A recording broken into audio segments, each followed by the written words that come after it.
What is going on, everybody? Welcome into the Pickoff. I'm your host, as always, Colby Marcio. This is presented by Betting News and powered by the one and only BetOnline. Do you see that QR code? I know you see it because it's on your TV screen. You take out your phone, you go like your mom trying to take a selfie. You get that weird angle, but you're over here trying to get the QR code, and then you get that sign-up bonus with the promo code BNews. Welcome in. The best day of the week is here. Tuesday. Why is Tuesday's the best week? Just because we get a full slate of games. Everybody's playing. I'm back screaming in your ears. You get to get ear F word by me. We don't cuss on this show in case kids watch it because they want to learn how to gamble and whatnot. They love baseball. That's why they're here. We don't cuss on the show. Gamble responsibly, children, if you're out there gambling, but I do not condone. Anywho, big day, big show, a lot to talk about, so much to talk about. I don't even know if it's going to fill the hour.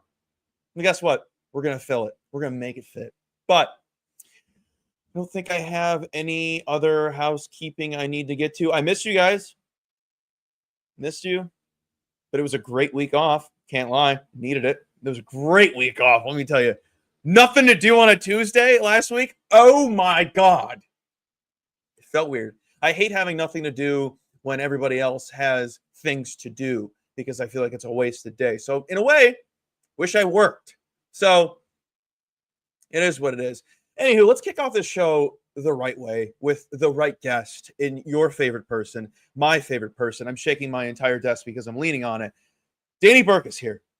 I better see some nice comments in the chat because nothing's going on. So maybe Danny Burke will get everybody up and rowdy. So here he is. Here's Danny Burke. Woo, woo, woo, woo. Y'all gon' make me act a fool. Hey, yo, what's my name? What you got? Y'all gon' make me lose my cool. I tried so hard. What you really want? What you really want? But it doesn't even matter. Oh, they got the chat rolling. Let's go. Danny Burke's here. What's going on, Danny? Let's Welcome go, in. baby. It's been a long time. I missed you, man. I was like, I need to get him back on. I missed you. We usually have great talks. You usually cash every time you're here, which I think is true. And you always give phenomenal futures. So we're going to be doing that today. We're going to have Danny talk about baseball the whole time. I will sit back and not talk. But Danny, welcome in. It's been a long time. Colby, as always, appreciate you having me on. Absolutely pumped to be here. And you're right. I mean, I wish we could do this every day. Love being on the show. Love interacting with everybody. And very much looking forward to the second half of this Major League Baseball season, as I know you are as well. So ready to get into it, my friend. Before we get into the talk, I got two fun things. We're going to kick the show off. One, I recently bought an iPad because in my head I needed an extra TV screen, but didn't want to have the living room look like a bro fest because I live with my girlfriend. So I was like, okay, let's get an iPad and then maybe I can do other things on it. So I've only done two things with that iPad. Watch baseball on it, which I already planned on doing. Two, I've been playing nonstop backyard baseball. Nonstop. Did you play that as a kid? Yeah, I played it as a kid when it was like the old Macintosh computer, whatever. It was way back when it came out. I didn't play it I know they had the Wii version of it as well. I was playing the Wii baseball that they gave you with the game, that and the tennis and some other random ones. But my extent to backyard baseball ended after the old computers. Absolutely loved it though, of course. And yeah, I saw it came back. I mean, how is it? Are you just obsessed with it, or is it kind of a little bit different than the original one? How are you feeling about it? It's the 01 version. So it's the exact same game as the app. I paid the $5. I was like, you know what? I'll definitely make I'm not a video game guy. So me getting excited and playing longer than 20 minutes is saying something, but it's getting too easy. So that $5 is about to be a wasted $5 pretty soon because I beat this team on medium I was like, I'm not going to do easy. I'm not going to do hard because I don't know how hard is. I haven't played in a while. I beat a team 65-0. So that's it. 6 innings. I didn't play 9. I played 6 innings. I won 65-0. I should have posted it because that would have been hilarious. I think I still got it. But yeah, Pablo Sanchez is still hitting me home runs. It brings back so many memories as a kid because I would get it every Christmas. I'd be like, I need backyard baseball. I think I got it up to 06. So I don't remember anything after that. But great game, great nostalgia. Yeah. I'm kind of the same way as you, though. Like, I still have friends who, will play the classic Fortnite, Call of Duty, all that, and they're just still going. I'm like, part of me wishes I was still that passionate about video games because I remember having that feeling in middle school, especially around winter break when you would just hunker down and you'd play that nonstop with your boys. And it was great. It was one of the best feelings. Now I'm kind of like you. It's like I try to get into it sometimes, but I really can't. And even if I do, at most, it'll be a couple days, a few days in those colder months for us here in Chicago, right? When there's not much going on elsewhere. So, I kind of wish I had that going, but, we got our passion elsewhere that we used to have for video games. That's for sure. I don't own a system. I haven't owned a system since like 2015. I've never had the itch. I get bored. The problem is I'll be like excited to play a game like on someone else's system. And then the thought will come, what do I gain out of this? Nothing is the answer. So then I'm like, all right, I'm done. It's a waste of time. I hear you. Same way. But the second fun thing I wanted to talk about, because I learned this the other day watching the Yankees game, and I love the Yankees. I love Judge.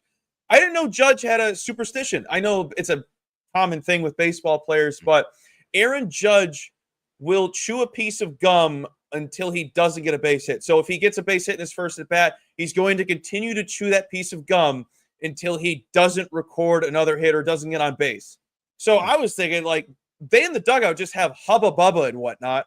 By the time, if he's going 4 for 4, 5 for 5, that gum has got to be the worst thing to be forced to be chewed in your mouth or just sitting there.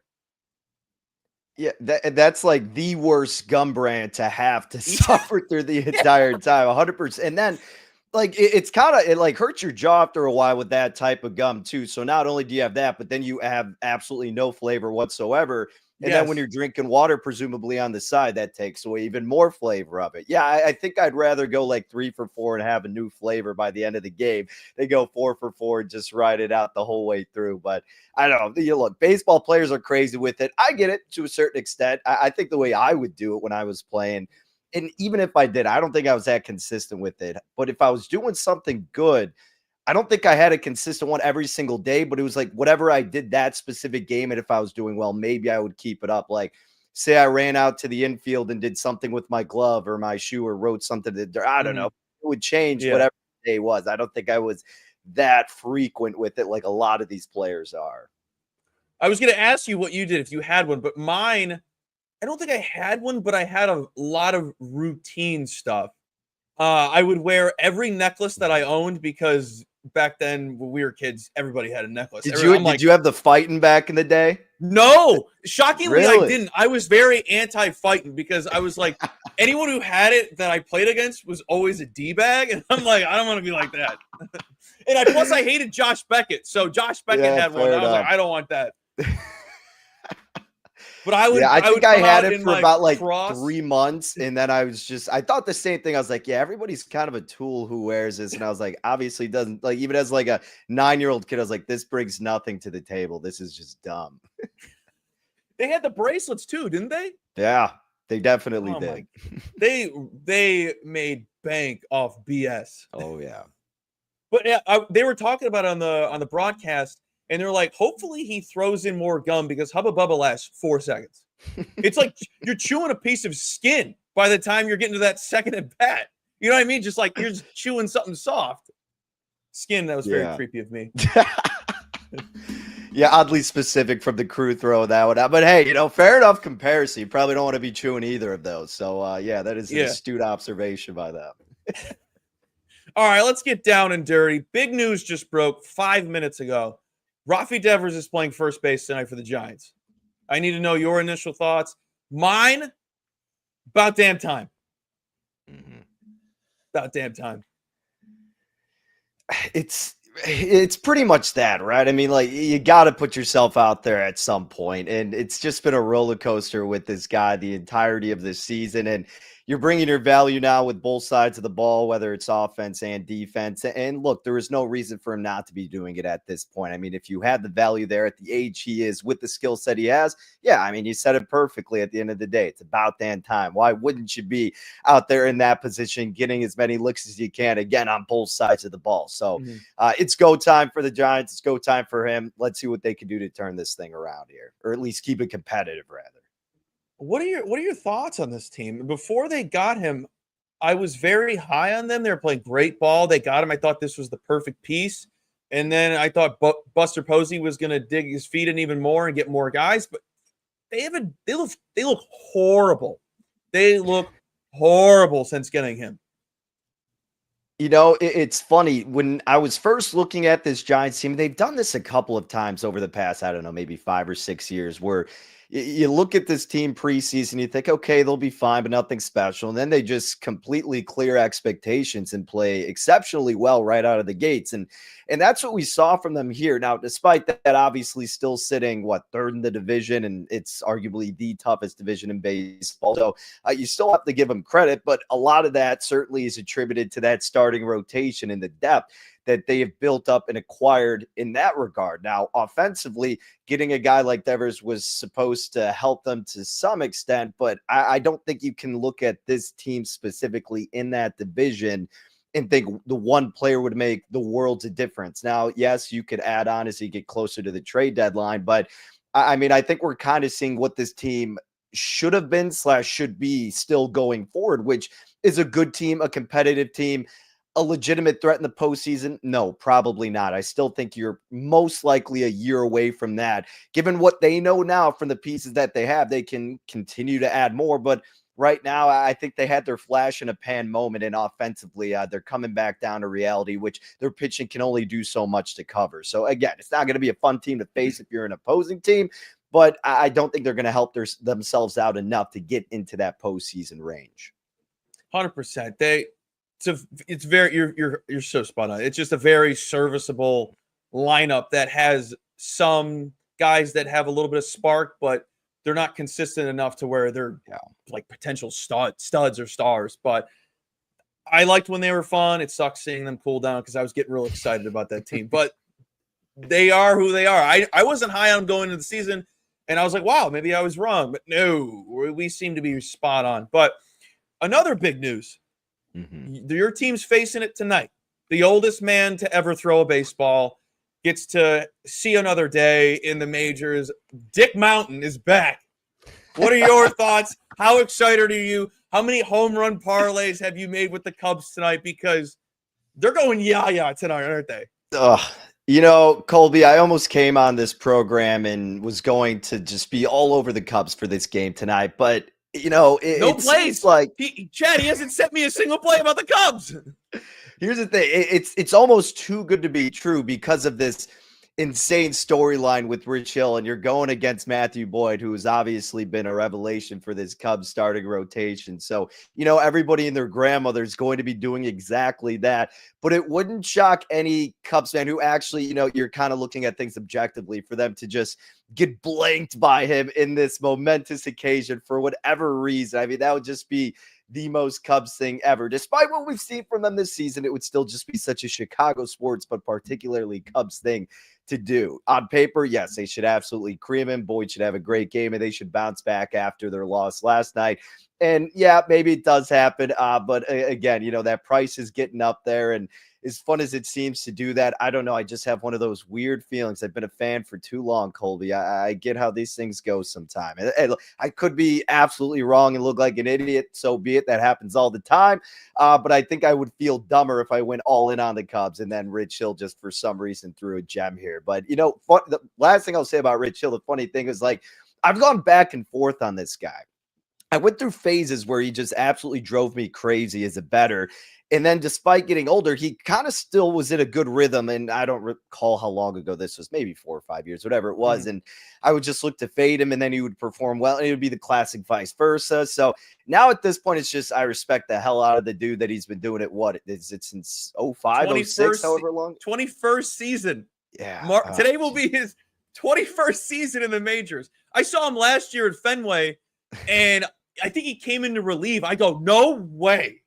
No way that's who's coming out. No way.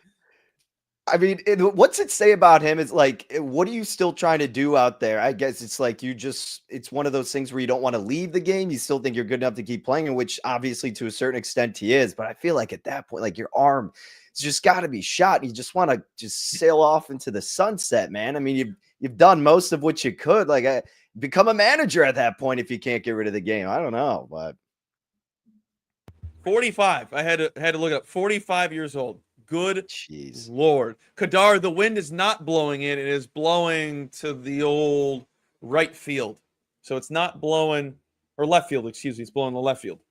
Not blowing out. So I do have to say, for the people watching going, what is Danny talking about? There is nothing more real and unbiased than him to say he has a weird feeling about a Chicago team.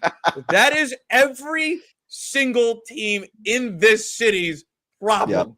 They never get it done when they're supposed to, and then for some reason they'll surprise you when no one's thinking they'll succeed. So 100% would not want to go all in on the Cubs tonight because something tells us Rich Hill throws a no-hitter going into the 4th inning. Right. Oh, and everyone's like, goodness. Oh, my first 5 bets. Yeah. And it's funny. It's like, and that's where obviously, we want to give insightful information here and we want to be objective and we do our best to do that to a certain degree. But you've watched teams in these cities for so long.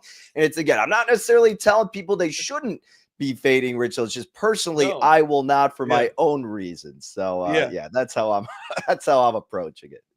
And chat knows how much I hate Chicago fans. So like this is a realistic Chicago fan. We need to respect the ones that aren't dense. But let's keep talking about the Cubs. You're a diehard Cubs fan. Let's get into the futures market. Let's look at PCA. Do we take this guy to win the NL MVP when he has a better WAR than Shohei? Sure, Shohei does 2 things and PCA does 1, and that being playing the field and hitting. And outside Shohei does 3 things. Excuse me. I was trying to make it funny. Couldn't do it. Is he worth it? Would you say he's worth it, or should we just say it's Shohei?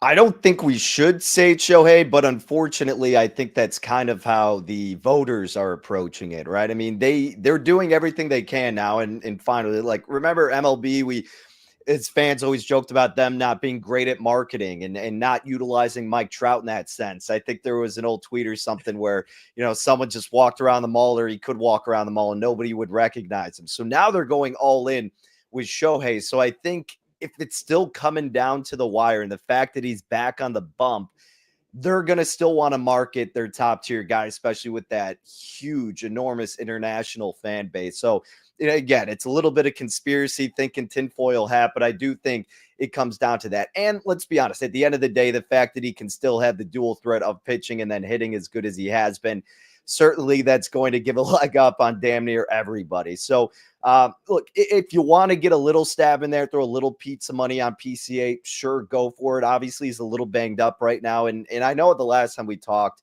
that I mentioned this, and this could be the month or the next month where it comes, where I think we're still going to see a little bit of a decline for him on the offensive front. So it may be better for you to just have some patience and see if that does happen.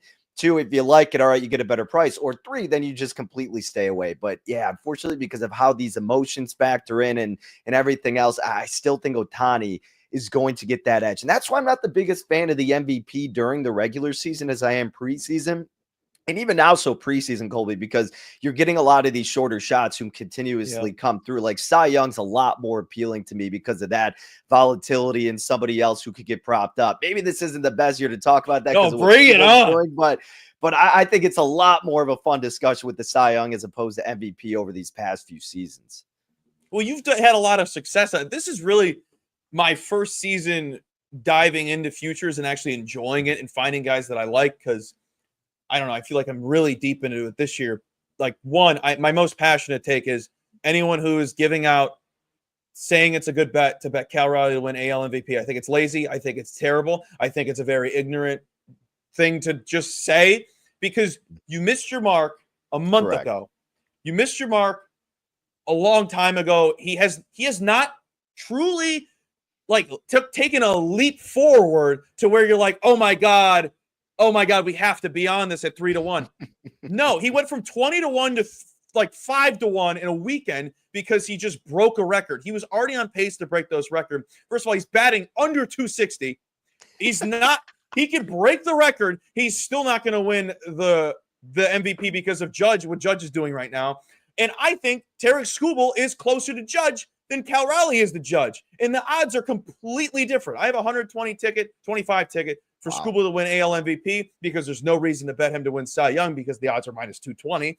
He is the MVP of the Tigers. He is the most valuable player on the Tigers. And I think there's a strong argument that he could possibly win it if Judge has a bad month or is out for a couple weeks because he's so dominant. And anytime the Tigers are in a bad streak, he's like, hold up. I'm the ace of baseball. We're not going to lose any more games. And then they didn't lose on Sunday. They were on a 6-game losing streak. He said, nah, I got this. I agree with your Cal Raleigh take just to begin things. And again, I think he's going to be similar to PCA, at least with my assumption, probably even more so to where I think we're going to see that slow decline of what he's done. And let's be honest. I mean, what he has done has been amazing, outstanding. He deserves all the credit in the world 100%. For what he's been doing. It's insanity. And I think you bring up a really valuable point, though, in two areas. One, you're late to the party, and it sucks to say it for a lot of casual bettors who look at it that way. And it's not this. Look, if you want to do whatever you want with your money and bet it at this price 100%. And you still think there's value because it's going to decrease going on, so be it. Fair enough. But if you're really trying to do it in that valuable sense, and yes, you missed the boat on this and you're trying to do it like for years on out and really try to get that strategy down going forward, that's kind of the thing. You got to look at it from that objective standpoint where it's like, you know what, I missed the boat on this. And you know what, he is hitting around that 260 mark and it's not going to give him a leg Derby on an Aaron Judge. That's the other thing too. Like outside of the home runs, you got to kind of get down to that brass tacks. That's where Judge clears by a wide margin. And again, we talk about the face of baseball. And they are kind of trying to make it Cal Raleigh in that sense right now because it's an amazing storyline. They're going to murder his nickname. They're ruining his nickname. It's terrible. Oh, it is. And now it's like gotten too hyped up. It seems like where the inevitable decline is going to come in. But I didn't honestly, I will say, I got to give you credit here. I wasn't even really considering Skubal in the MVP conversation because, again, the tricky thing about that, Colby, while I don't think you're wrong to do it, and I think he's absolutely worthy of that conversation, again, you got to factor in how these voters think. We know how MLB writers are and how, how stricklers they can be like about all of these type of things when it comes to the Hall of Fame voting, etc. I think they would want to keep that separated would be my fear with the Cy Young and MVP, even though it doesn't necessarily or shouldn't necessarily be that way. That would just scare me. But the fact that you got, you said 120-1, what do you know what he's at right now currently? 50-1. Okay. It's trickling. I'm gonna stay on this. I'm gonna stay on this wagon forever. And if there's a possible cash out anytime soon, I'm gonna be there. Fair enough.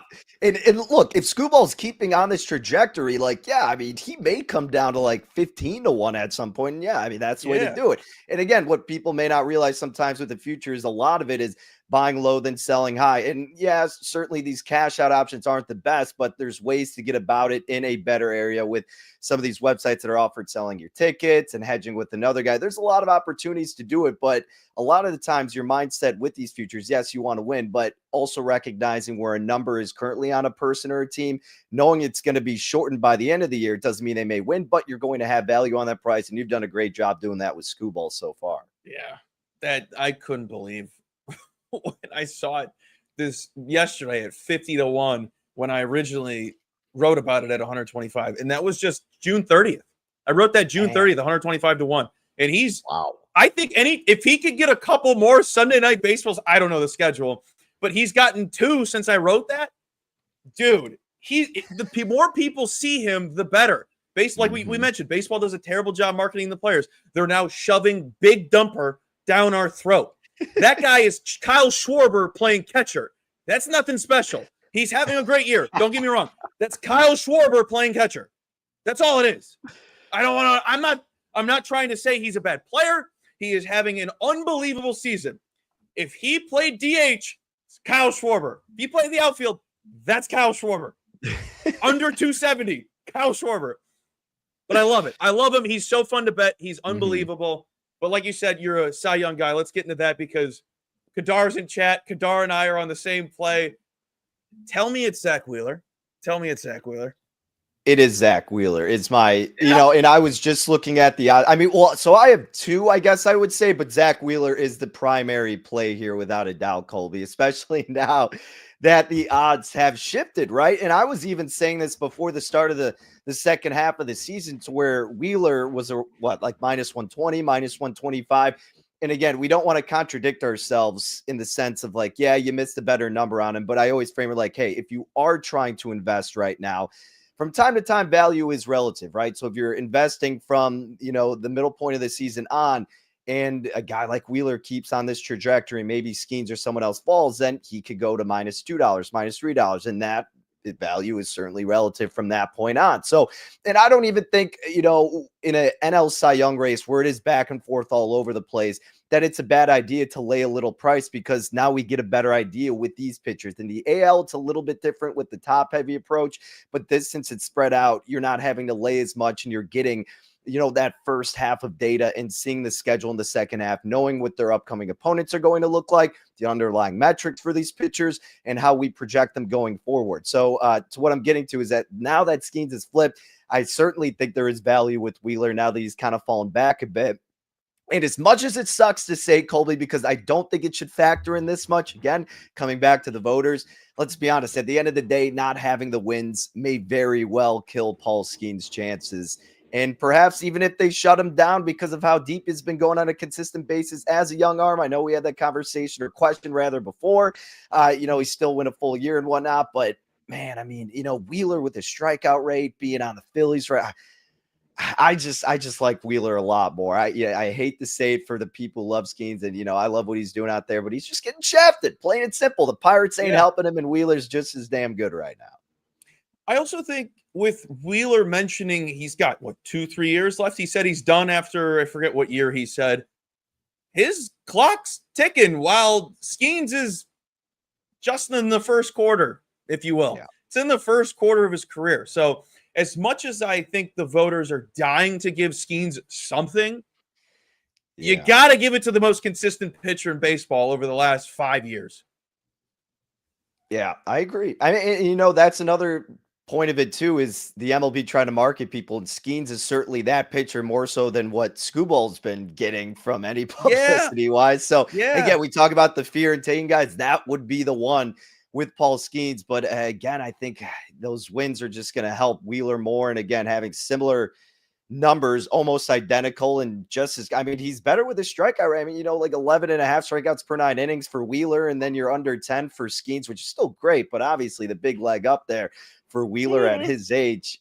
Really quick, the only other guy I was going to talk about, Colby, that, again, we talk about Pete's money. Will he win? Probably not, but if you wanted to take a flyer, it would be Logan Webb around that, 30-1 price. Sanchez, I feel more comfortable with if he wasn't Wheeler's teammate. I mean, Sanchez isn't going to get the nod over Zach Wheeler unless something detrimental happened to him. But that's what's going to hold a guy like Sanchez back, who I thought would have been a good pursuit because of the chip on his shoulder from getting snubbed from the All-Star game. But again, having Zach in front of him, I think is going to hinder his chances. But Logan Webb's been consistent, but now kind of what we talked about at the beginning of the show, the Giants are no bueno. Their offense ain't helping, so that's going to hinder him in his own right. But he would be the only other pitcher I would consider outside of Wheeler. I'm pretty sure he's tied with Wheeler with quality starts at 15. So I think, what was the price you said you got for him? I didn't take it. It was just someone I was looking at. Wheeler is someone that I am going to be taking a stab on. I was seeing that Webb was around 30-1. Correct me if I'm wrong, though. That may have been it's a great price. Little bit ago. But I was kind of shocked by it too. And I mean, it's not a bad price in the sense of, again, like, let's be honest, it's probably not going to happen, but we know that injuries happen all the time. We're not rooting for that, certainly, but crazy things happen where these guys can get propped up and whether it's playoff races, something with these guys' arms. Let's see. Oh, I'm seeing 40-1 now, actually, on Logan Webb at a book. So, I mean, again, maybe you're throwing just a couple bones on it. Nothing too crazy. Thank you for saying Zach Wheeler. That's all I needed to hear today. As I have a 12-1. I don't know what Kadar has. Kadar's in chat. I think I was the one that told him to bet it, but 12-1. I took it in May. I don't remember when I took it, but man, that's a great snag. And it was the perfect time because then he went on that June tear. Oh, yeah, I did it in May. That's when I did it. So are you going to be on a anti-Skeens campaign? You're going to have to you're going to have to be the old man, yells at cloud with the wins argument, I think, toward the end of this year. And I'm excited to see it. I'm excited to see what kind of discourse you're going to provide. I'll have to never put this hat on because when I usually wear it, people are like, oh, Paul Skeens is talking in chat. By the way, Kadar's saying 50-1. He's seeing a number for Webb. So yeah, obviously shop around. I was just looking at one book, but again, an insane just a little price. bit of cash. But Wheeler's our main guy. I'm with you there. I'm riding alongside you. I like it. Is there any other futures or team futures that you're looking to add to your card, or ones you're just keeping an eye on for the time being? So I think there's a couple here, and I'll start with my Cubbies. It's astonishing that the Cubs are a game behind the Brewers right now. I still can't wrap my head around the Milwaukee Brewers doing what they've been hottest doing. Team in baseball, outside of the White Sox. Yeah, it's remarkable. And I think that not right now, but if you keep monitoring the Cubs and the Brewers, this NL Central, and you're getting the Cubs, if you get it to close to even money or a plus money price, I think that would be worth taking a stab on. Obviously, it matters when it happens, who's going to be up in the rotation, and if the Cubs do anything near the deadline, because their starting rotation is so scary as hell outside of Imanaga. And boy, they need to add another arm. The offense will be fine. The bullpen has been fairly consistent. I say that a little eerily, but I still think they'll be okay. And that, I'm not saying that for the postseason. I'm certainly concerned for them in the playoffs, but for the regular season, I still like their chances a bit more than Milwaukee. So there may be some potential value coming for the Cubbies. I'm glad we're talking today because I do see that your Yankees are now a little bit of plus money.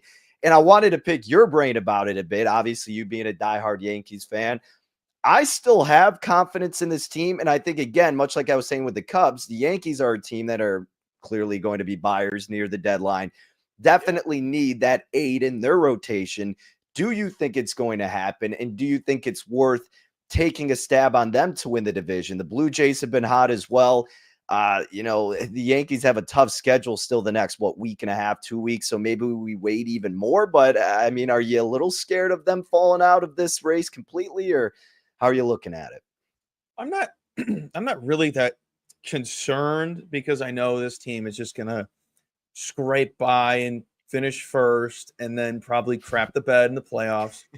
But I know they're trying to figure out third base. So Ranger Suarez is in the mix of all the discussions of him going to the Yanks. He was asked at the All-Star break if he would like to go there. And he was like, I'll play for anyone who's competing and blah, blah, blah. Just basic player stuff. But the newest thing that I keep seeing is how good Spencer Jones is playing in the minors.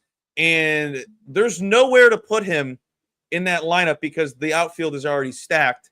So I would be concerned as a fan of them getting rid of him when I don't want them to get rid of a young guy who's been in our farm system for years, he's basically Judge Jr. He's ginormous.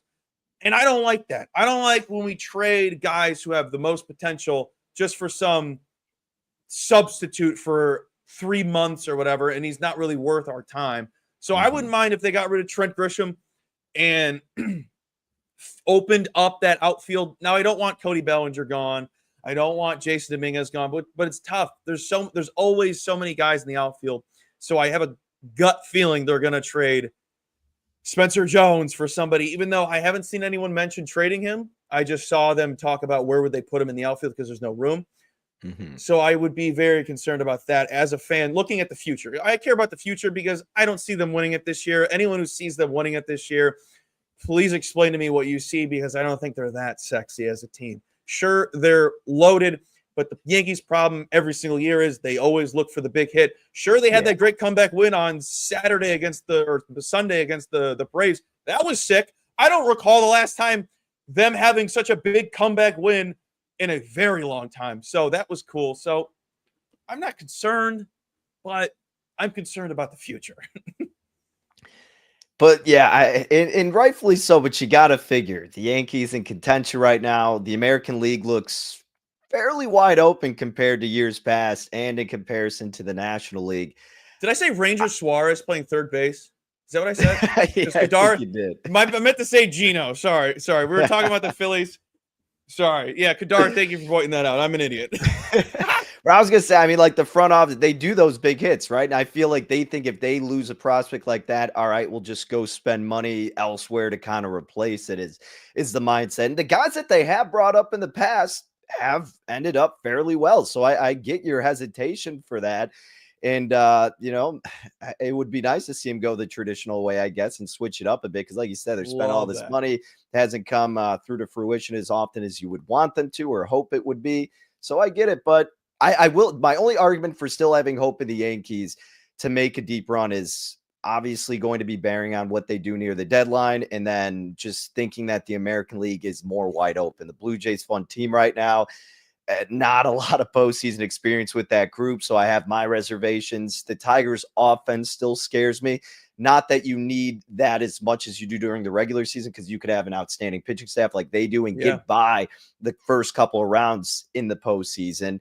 And the Astros have been a pretty strong story there to close out the first half of the season, but I don't think they're going to have the depth to make it deep with their arms. So I think the Yankees, their ceiling is reaching the World Series, which is, of course, incredible. But I do think a team that ends up winning it will come outside of the National League. Yeah, I'm with you there. What are your thoughts on the Mariners? Not to backtrack and talk about the big dumpy, but do you think they're legit? I have the under on their win total, so I'll be sweating that out the rest of the season. But they don't do it for me. They have yet to do it for me. Even when they were on their hot streak, they still don't do it for me. The offense is atrocious if you take out their catcher.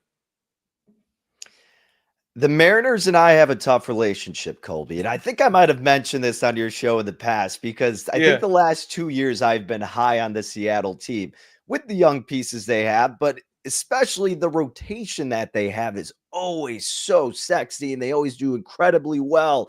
And the offense just doesn't back it up. I mean, it's a tale as old as time with this team now. And I stayed away from them finally this year. And then they started making their run. And I went, all right, here we go. They may be teasing us a little bit, though. Let's just wait and see.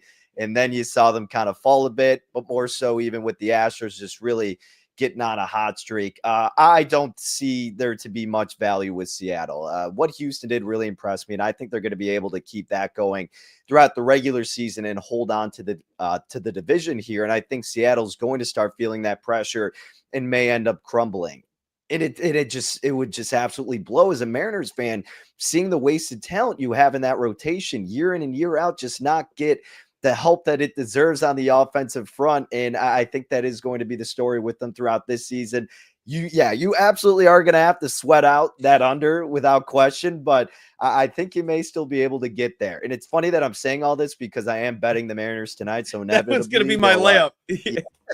Inevitably, they're going to shoot me in the foot for saying all this crap and just betting them in general. But long term, not a big fan. Go ahead. Tell the people. Why is it the Mariners? Is it because They did terribly against Woodruff. Also, why did they take him out? Why did they take him out with 62 pitches? He was shoving. Somebody had the 5.5 strikeouts in a parlay. Right. That was me. Why would they do that to me? Why? Made no sense. Insane.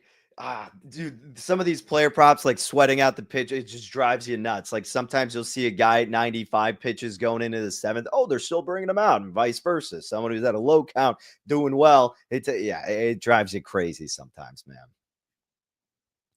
Tell me why they get the bounce back. Tell me why. All they right, get I think they get today. Yeah, I think they get a bounce back here. Logan Gilbert, steady, reliable. There you see it, minus $120 on the board here. And this Mariners team, again, as streaky as they can be, I think it's since like June 15th, they got the 3rd highest weighted runs created plus against righties. Milwaukee not too far behind. We know they're the hottest team in baseball, as you alluded to.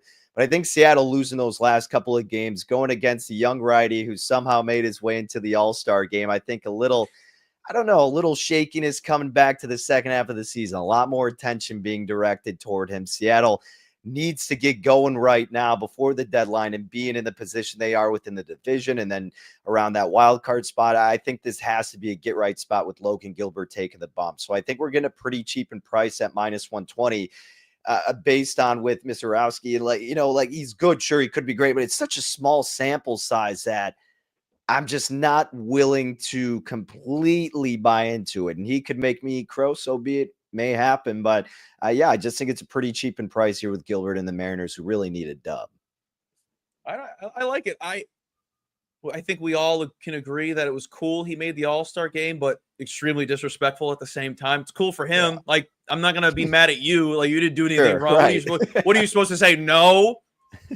Come on. But I think it's a good spot to back them. I'm very interested to see how well he performs going forward, because was it 4 starts, 5 starts, whatever it was, 5. I'll just assume it's 5. Yeah, I think it was 5. He's due for something.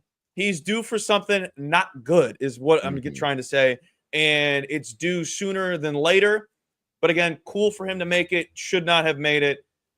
But I hope him the best. But yeah, he's definitely due. And I see you have another one down there after I alluded to earlier. The hottest team in baseball. Are they due for a loss?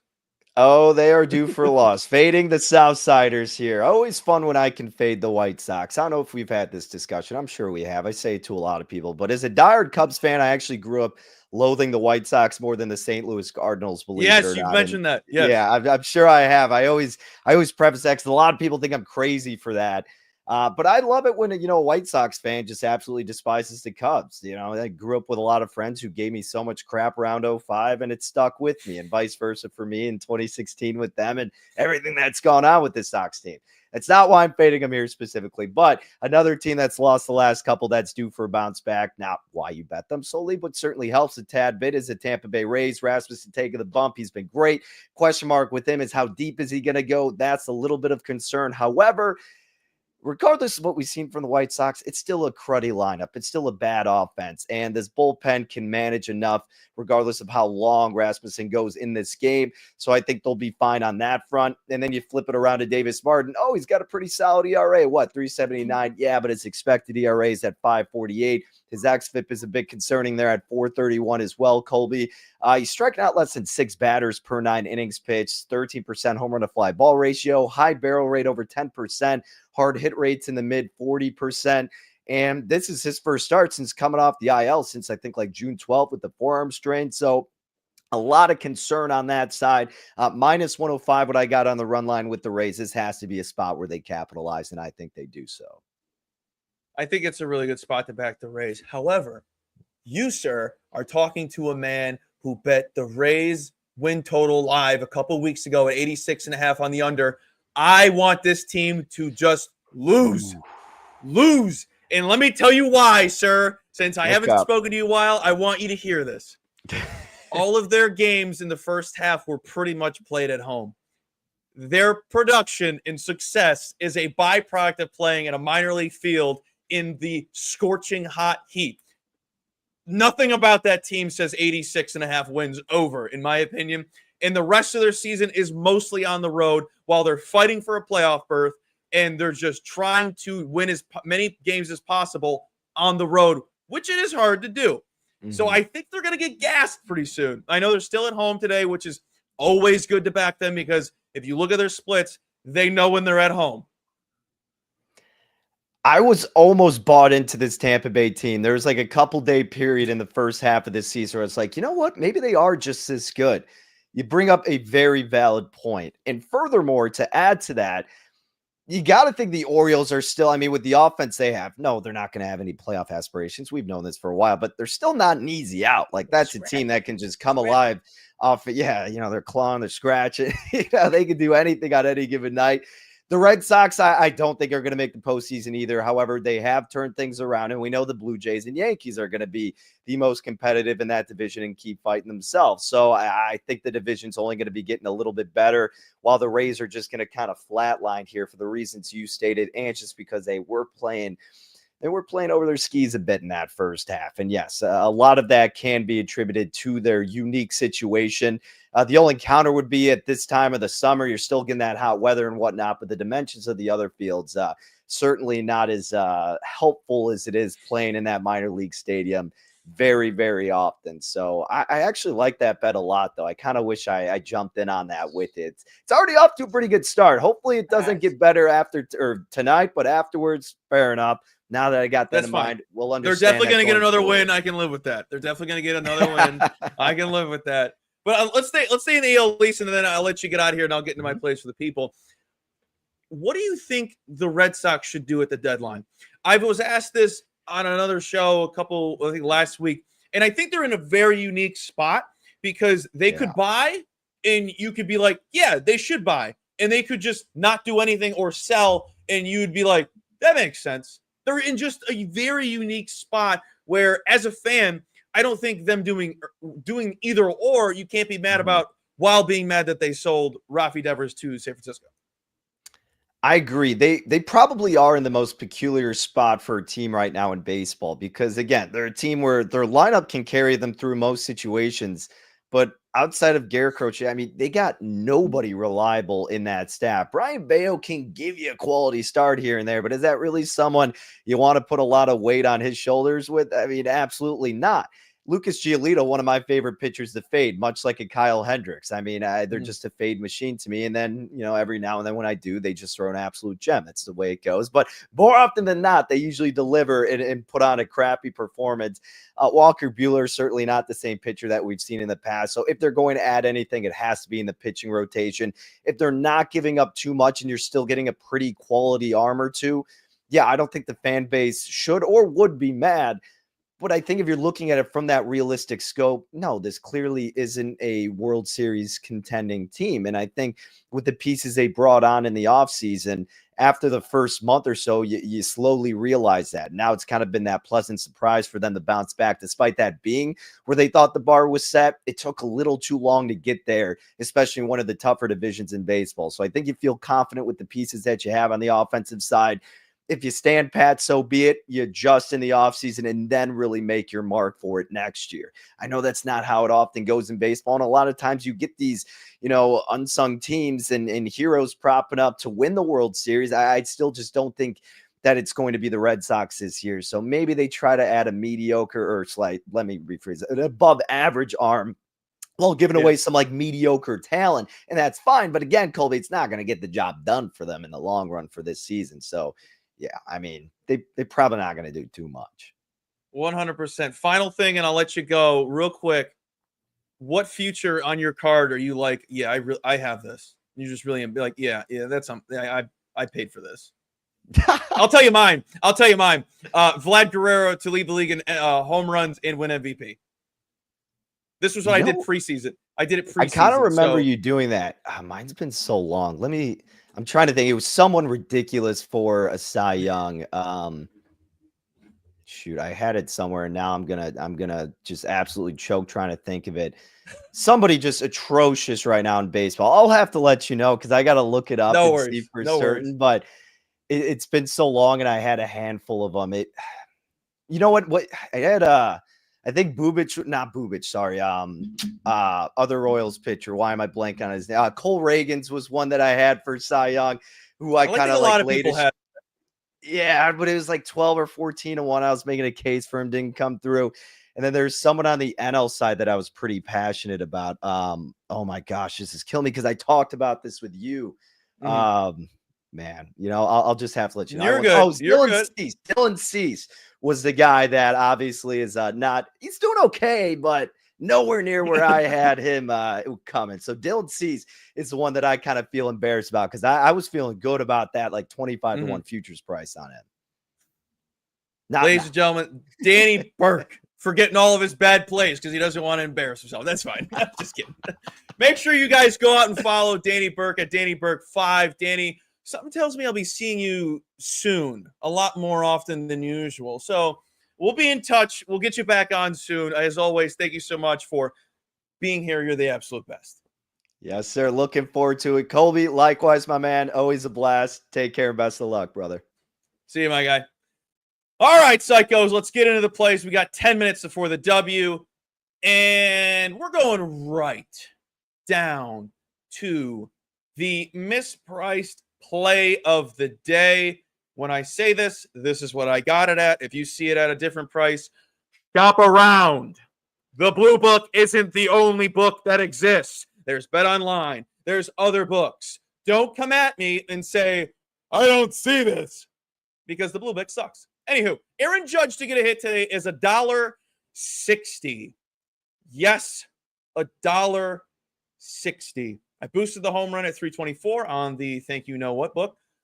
Still sucks, though. And, yeah, pay that. Pay that up to, honestly, 170. Or just take the H to the double R at plus money or the bases at plus money. This is insane. I cannot believe that it's minus 160 for a base hit.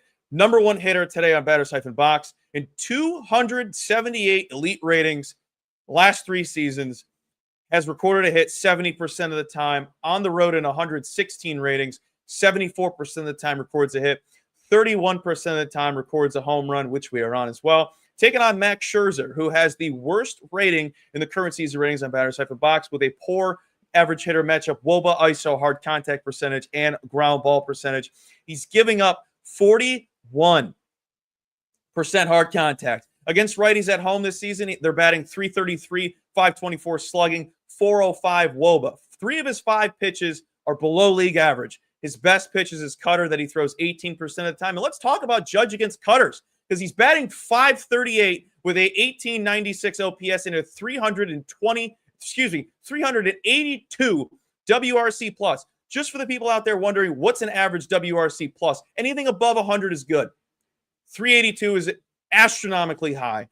On the road against righties, he's batting .376 with an 1137 OPS and a 210 WRC plus. Taking him to get a hit is an absolute must today. And if he goes 0 for 4, just know we were on Aaron Judge to get a hit at minus 160. He could go 0 for 5 with 5 strikeouts. At least I was on a misprice, because there's no reason the best hitter in baseball should be priced as that.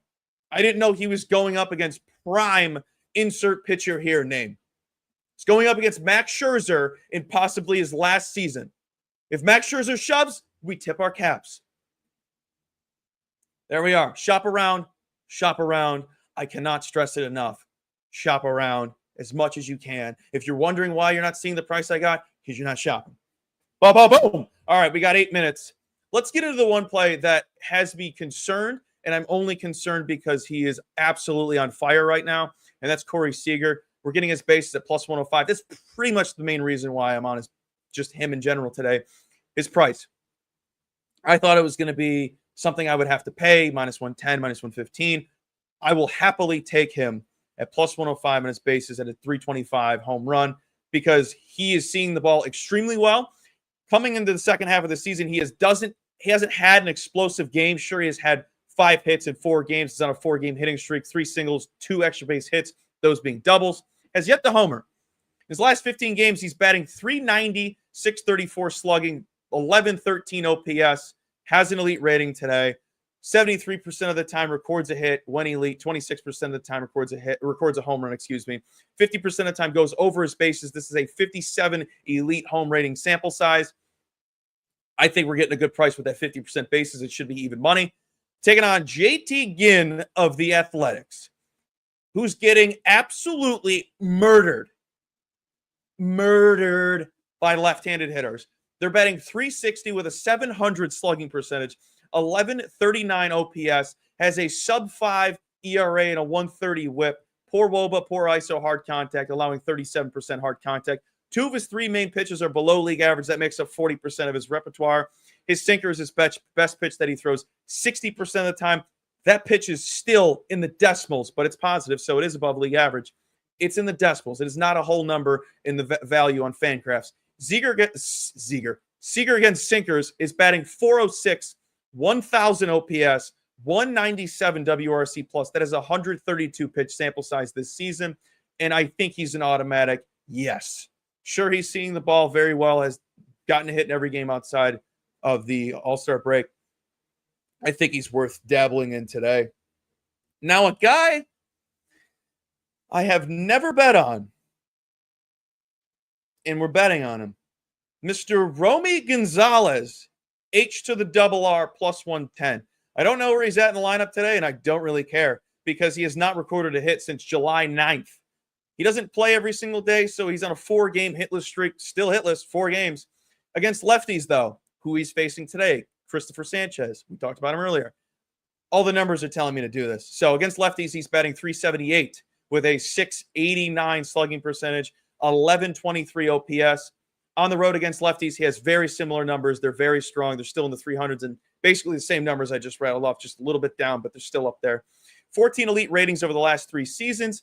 Has gone over this prop of 7 of his 9 this season. I love that. Christopher Sanchez is allowing 40% hard contact. Has a sinker, very mid, change. That's his best pitch. And then a slider, which is below league average. Throws his sinker 47% of the time. His changeup 36% of the time. Like I said, that's his best pitch. Romy against changeup, 333 batting average, 881 OPS, 147 WRC plus. Against those other 2 pitches, which are 328 batting average or better, 1,000 OPS or better, 183 WRC plus or better. Romy Gonzalez, come through for us. Be my friend. I don't like that you shaved your mustache. Don't like it. Don't like it at all. Anywho, we have one last play before the W.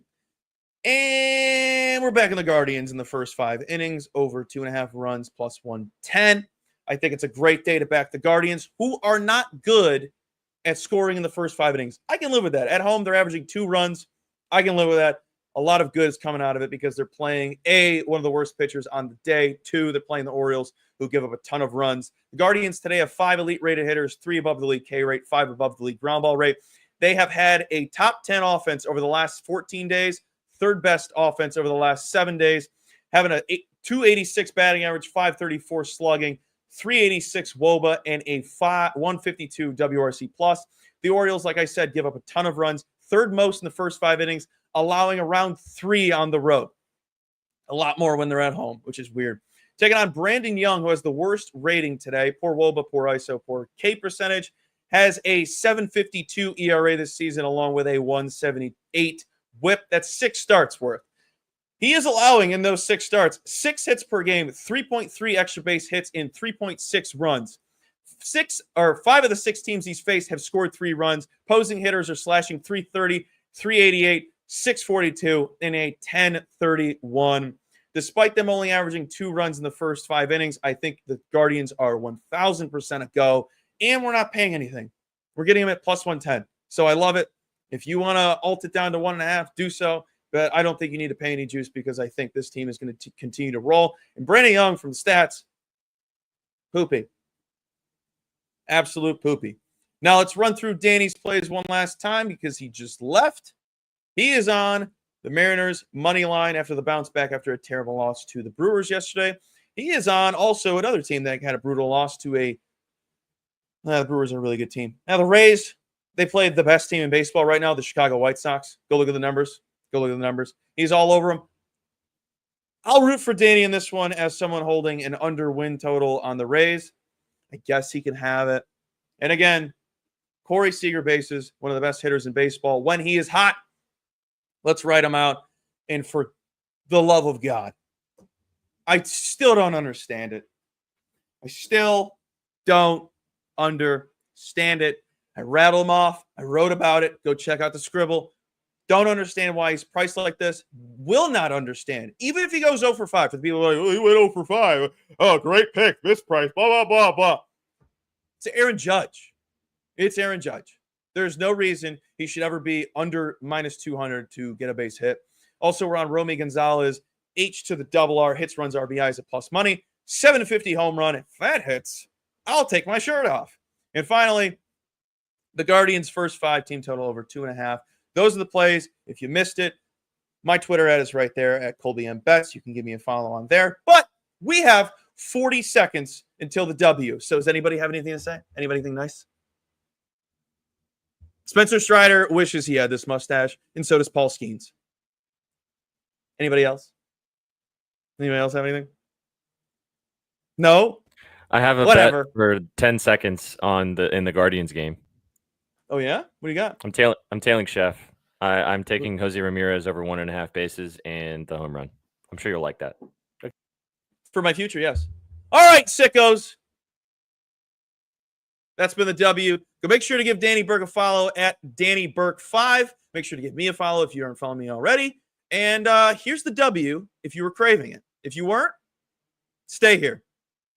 You see I'm getting close, I accelerate, going faster than fast, hit the gas, lose control, I won't crash, running high, put your money on the dash, through the dice, lose control, I won't crash, running low, I won't crash, when you slow, I won't crash, running, take, you running on the road, so get out the way, push the pedal to the floor, going all the way, yeah, you see I'm getting close, I accelerate, going faster than fast, hit the gas.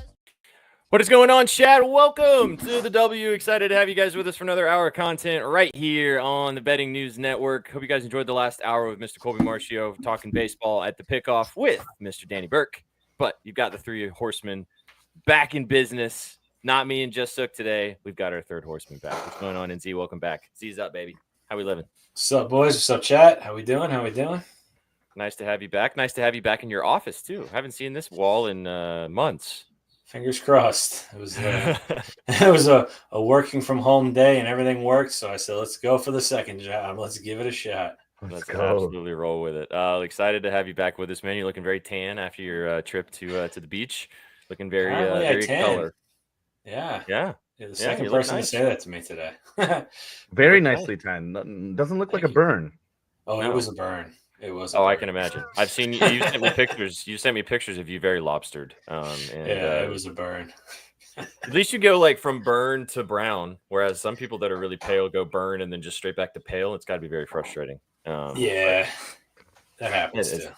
It is what it is. But that's Just Sook. That's NZ. My name's Sweatpants Jesus. Stoked to have you guys with us to talk all about the WNBA today, right here on the Betting News Network, brought to you by our sponsors at BetOnline. We're going to give you so much to bet today in the massive WNBA slate. So go check it out with BetOnline with that QR code in the top corner of the screen. We got so many viewers on YouTube. We got so many viewers on Twitch, on X, wherever you're consuming this, wherever you're watching us. Thanks for being here. Thanks for hanging out and kicking it. Like I said, I hope you guys enjoyed the last hour with Colby talking baseball. But we're going to be talking about the Lady Ballers. 5-game slate tonight, boys. The All-Star game, the All-Star break is over. The ladies are back. We are going to go game by game with you guys and give you our thoughts and our bets for each game. We will cook a parlay at the end of the show as well and have some fun because the W is back and we're excited about it. Before we do that, though, let's talk a little bit about some news. Boys, you guys got anything else you want to say to the people before we gab a little bit, or should we just jump straight in and talk about the All-Star weekend? Jump right in. Let's dive, baby. Chat, drop a dub if you're having a great Tuesday afternoon out there. We're finishing off your workday, most likely, hanging out with us. Wouldn't want you to be anywhere else. So All-Star weekend's over. NZ, Sook and I have kind of talked about it on a couple other shows. I haven't seen you since last week, so hey, bud. I know. Welcome back. You also, Kate filled your spot last week, and Kate's awesome, but we did miss you. So glad to have you back. Did you watch any of the All-Star game or the events or anything like that, or what was your overall takeaway from the weekend? I didn't get to watch. I thought the game was hella interesting. It looked ridiculously entertaining with that score. I mean, people get mad that there's no defense. in every freaking All-Star game, most teams don't play defense, regardless of even the sport. Very impressed by Sky Diggs. I'm not going to lie, with the triple-double. I That was cool.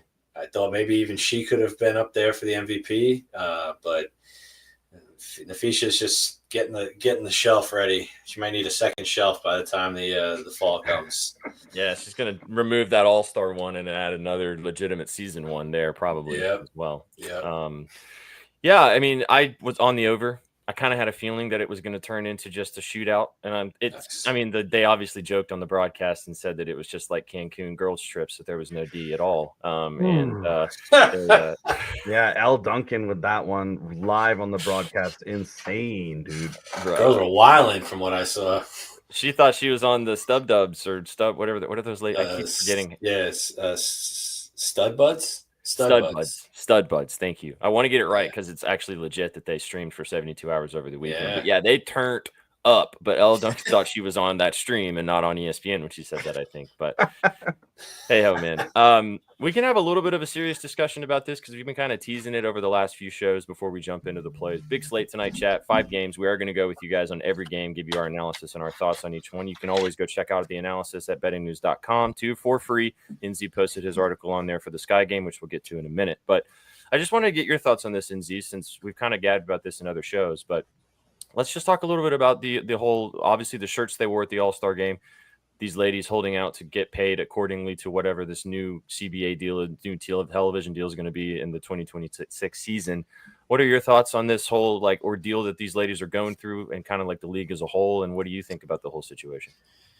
I mean, listen, as we know, especially the league has totally jumped up in the past 2 years. It's taken on way more mainstream. I mean, they're selling merch. They're selling everything probably 100% plus over the past 2 years. I did see the stat where, in the NBA, the men pretty much get paid 50% of the revenue. Do I think they deserve 50% of the revenue? Maybe, but they'll probably put the league out of business. So they probably deserve, I can't put a number on what they deserve, but they deserve more than 9% of the share. I mean, these ladies are now really bringing people to the game. They're growing the league. They're making more teams in the league. We got 3 more coming next year, or 2 next year and 1 the following year. Look at Golden State, like we've talked about in the past too. I mean, brand new team, playing well, selling out every game. Like the Caitlin effect is kind of wearing off in the sense that people are coming out to see these teams play. I mean, they're selling out 19,000 people a game. Usually only Caitlin Clark's bringing that out. So I think we're going to see more of that. I think we're going to see more asses in seats. And I think these ladies are going to get paid. I really hope we don't see any sort of a lockout. The shirt was a statement. I saw Kelsey Plum's 2 cents of putting that in as well. But what are you going to do? But yeah, I think they deserve more money. How to gauge it? I'm not a mathematician really, or that great of a businessman, but they definitely deserve more than 9% of the revenue, I think. Yeah, well, I mean, just the evaluation of the franchises, I'm going to butcher the numbers on this, so I don't have it specifically in front of me. But when the Valkyries got their franchise accepted, which was, I think, 2 or 3 years ago, before they joined the league this season, I think the evaluation of that franchise at that point was $50 million. So whoever was the owner of that team paid $50 million to be in the next level of the WNBA. These new expansion teams that are joining us next year in Toronto, and then in Cincinnati, Detroit, and I always forget the other Portland. Philadelphia, and Portland. There's 4. These teams, $250 million. That's a 5-time jump for the evaluation of these franchises entering the WNBA a couple seasons ago versus going in now. So that just gives you a very basic gauge of where the league's at from a growth perspective. Like you just talked about with the merch, the excitement, the buzz. I mean, we cover it every day, so we all know it a little more than a bunch of other people, but even casual people. I mean, I pulled up the stats earlier today on Talk Your Talking, Z, that this actually, do we still have it in here, Suck? What we were looking at earlier? Yeah, here you go. This for you guys, Chad, if you want to take a gander at this. This is these are the viewership numbers from the All-Star weekend. 1.3 million average viewers of the skills competition and the 3-point contest, up 89% from last year. And then 2.2 million average viewers viewed the All-Star game. We've talked about this on the other side of things, that these viewership numbers are not 100% accurate. It is kind of an estimation, but up 158% in comparison to the 2023 All-Star game. I mean, what else do you need? Like, what other numbers do you need? There are a lot of other ones you can look at, but like these ladies deserve a piece of the pie, like you mentioned. And as you said, I really hope there's not a lockout. I think they should lock out if they don't get what they There's deserve. But there's definitely a worry for sure, because like I was saying yesterday when we were talking about it with Kobe, like that was my point too, of like the expansion bid is more than the evaluation of the bottom half of the team. That just tells you the trajectory of the league with people with money in their pockets.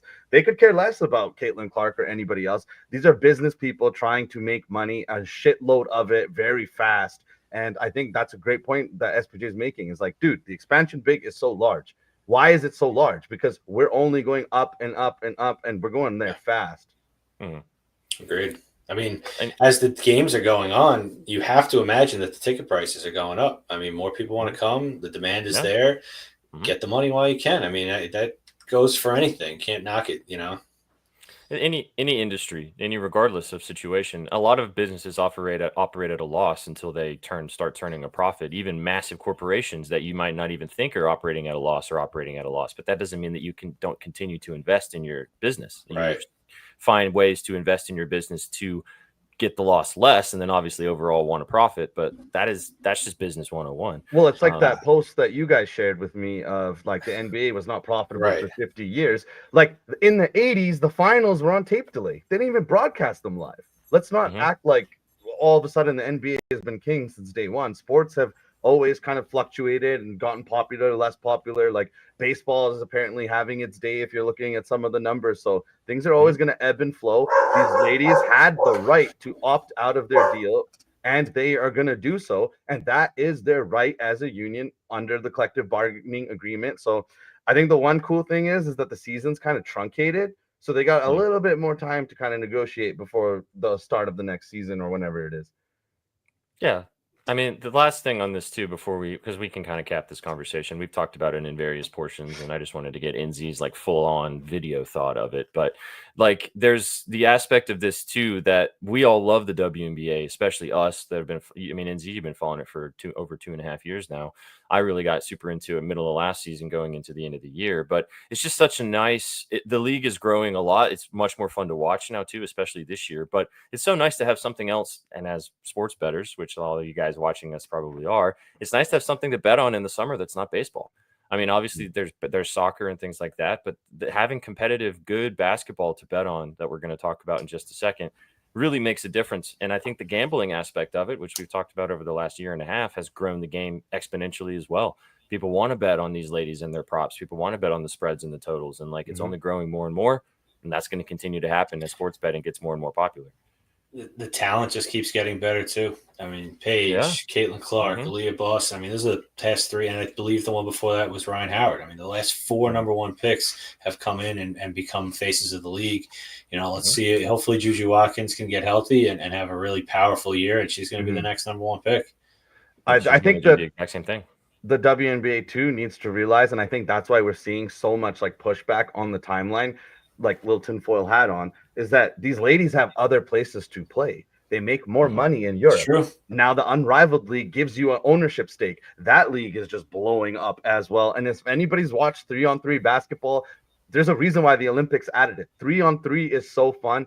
Unrivaled is a little different than the big 3 with the men. They play on a smaller full court. It's really fucking cool. So the WNBA has got to be careful because these ladies have other choices. Like the lady that the Liberty just signed. She's been. I was just going to say that.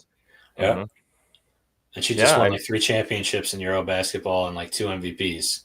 And made a shitload of money playing for Fenerbahce as her club team.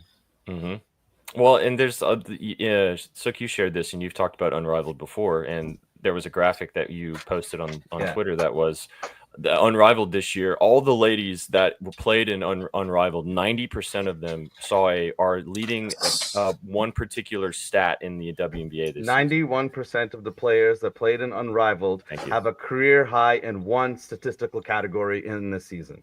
Yep. Thank you for clarifying that with the exact verbiage that I followed a little bit. But yeah, like Angel Reese is a great example. We're going to talk about her in a second as this guy taking on the Lynx. I mean, I was really hesitant of thinking that she was going to be a really good WNBA player. I always thought she was going to be a good player and be in the league for a while, but we've really seen her ascend in the last month and 6 weeks of the season.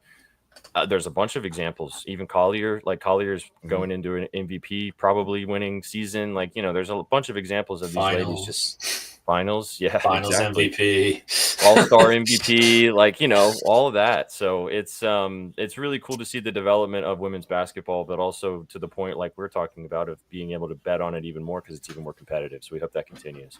Well, on that note, do we want to talk anymore, or shall we talk some bets? Oh, you just missed everything, B-Dot. We just talked all about that. B-Dot. Yeah, we literally just talked about it for 15 minutes. So watch the replay, big brother.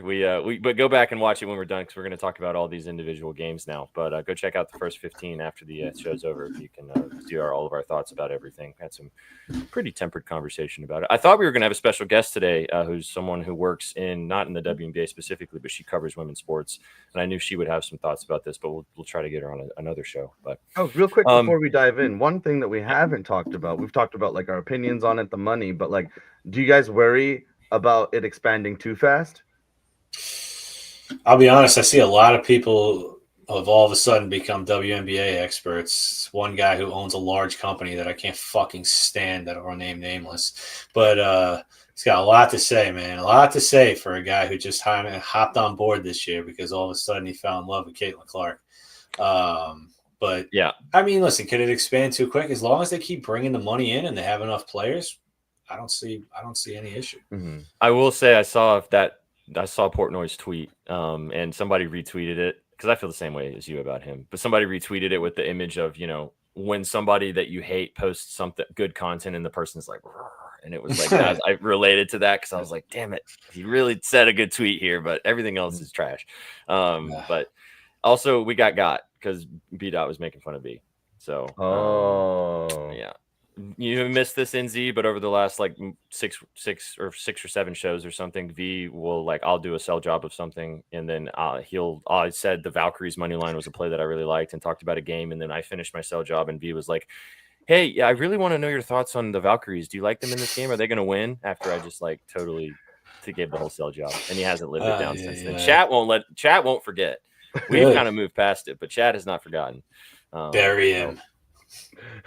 And this is true too, Tukey. Also, what's up, dude? Thanks for tuning in on YouTube. I mean, you know, again, you guys would want to jump straight into that game. I mean, that one's got a lot of narratives. Sure. NZ, you wrote about it. We'll talk about Miss Mebounds and the possible MVP of the league going down tonight. Both of these teams have played each other a lot in the past weeks leading up to the All-Star game, and we get another matchup of them right now. Angel Reese and the Chicago Sky traveling to the Target Center in Minnesota to take on the Lynx. 15-point favorites are the Lynx right now via our friends at BetOnline. Over-under is 158.5.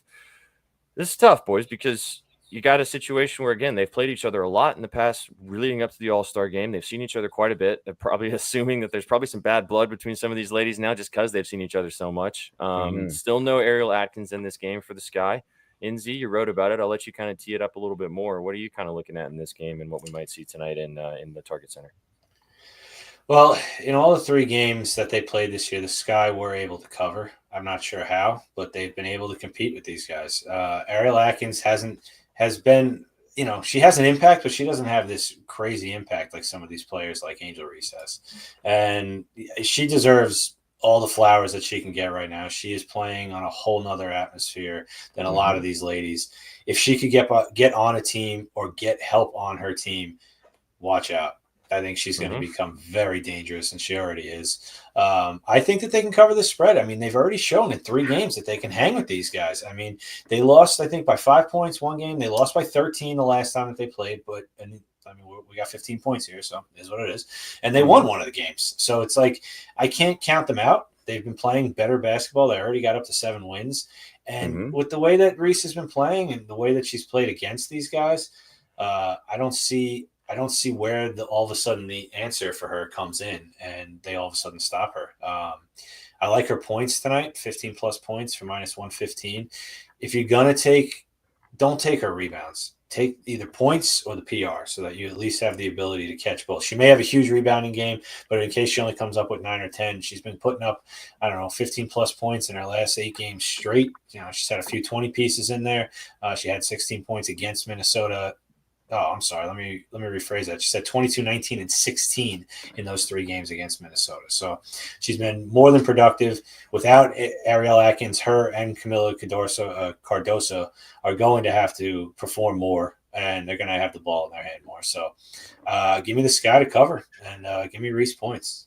Let's go. Well, you sold the shit out of Sky. I know you're on that. The line has kind of fluctuated a tiny bit today, but I'm with you, and I'm actually on Reese too. I took her points. I love what she had to say about it. The points make so much sense. She has had 22 and 19 in her last 2 games against this really good Lynx defense, but they don't really have a good answer for her. Collier is just a little bit smaller than Reese too. She can't really.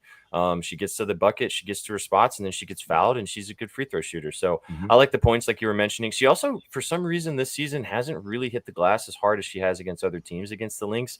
Cardoso being there could be the reason, is because she has good rebounding games against the Lynx. So I don't know if that has to do with that, but if you want to take her PRA, you totally can. She's going to have rebounds. She's going to facilitate. She's going to be involved with their offense a lot. So the PRA might be the move if you want, but like you said, the PR is great. I like the points, though. I just took the 15 plus, like you said. I got -105 this morning.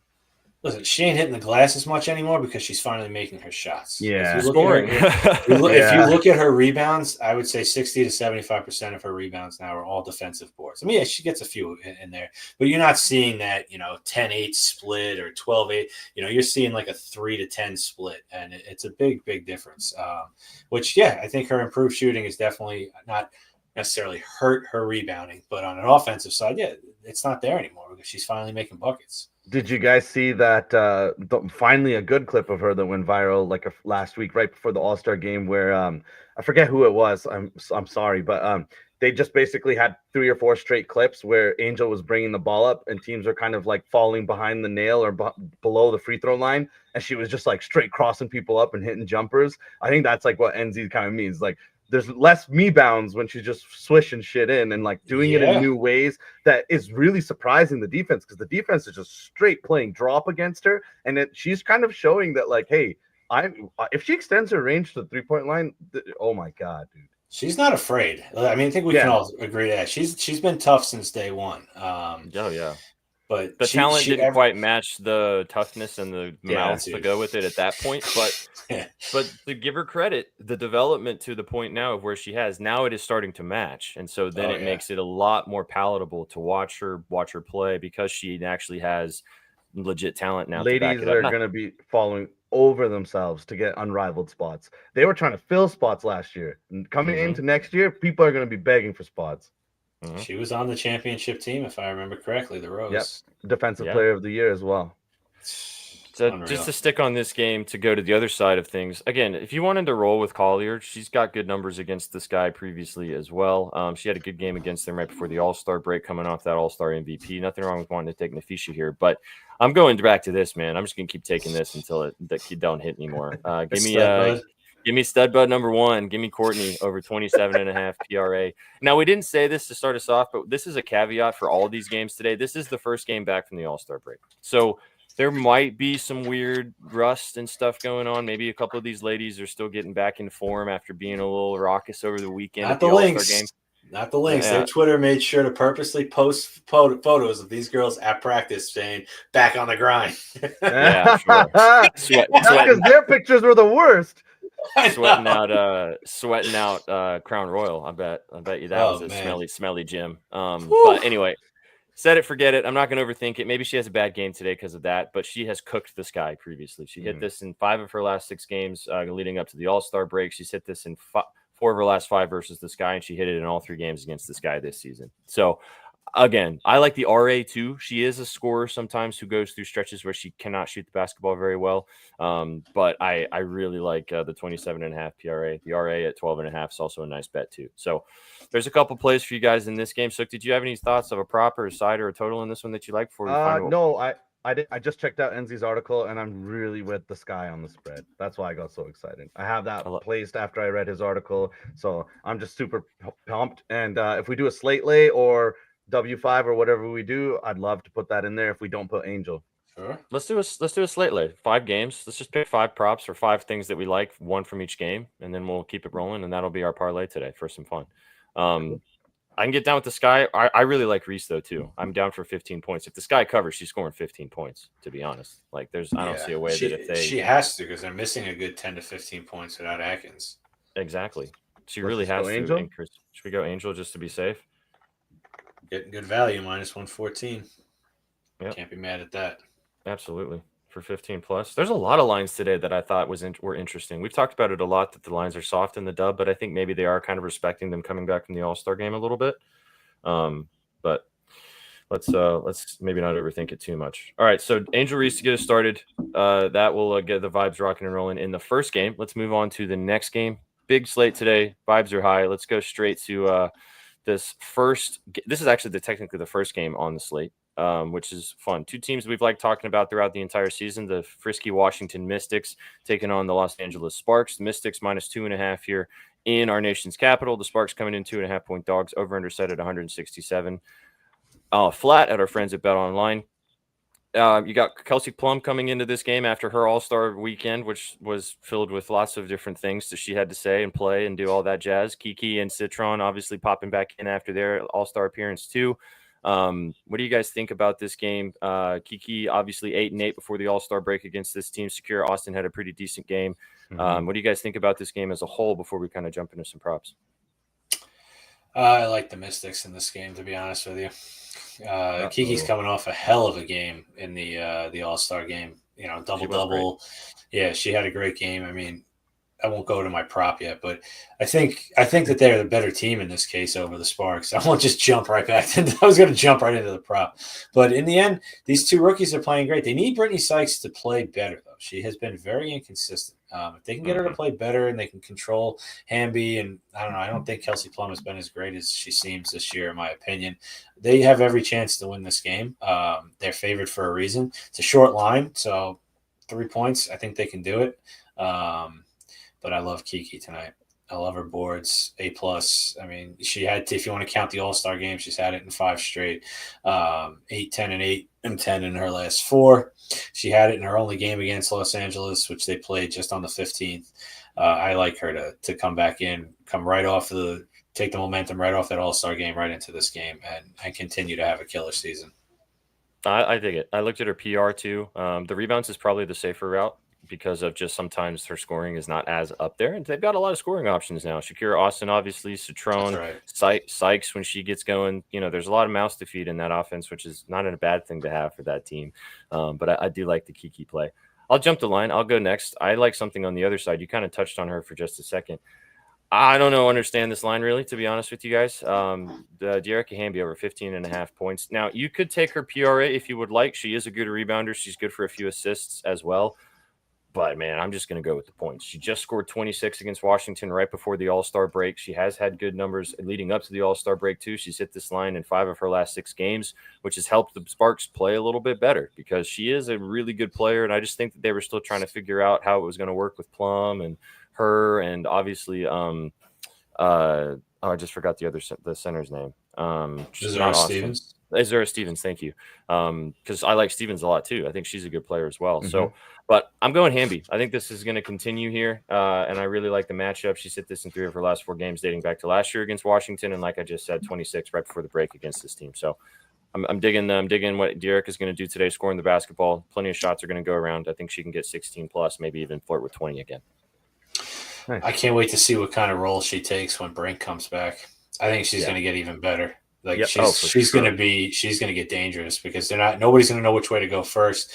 She doesn't have to worry about covering the rim as much with Brink back. You already got Stevens down there. She can score, as we know, Hamby. She could really be looking at a really good situation. We talked about this when Brink coming back. I can't remember if you were on that show or if no, we that were was talking about it. This was Kate.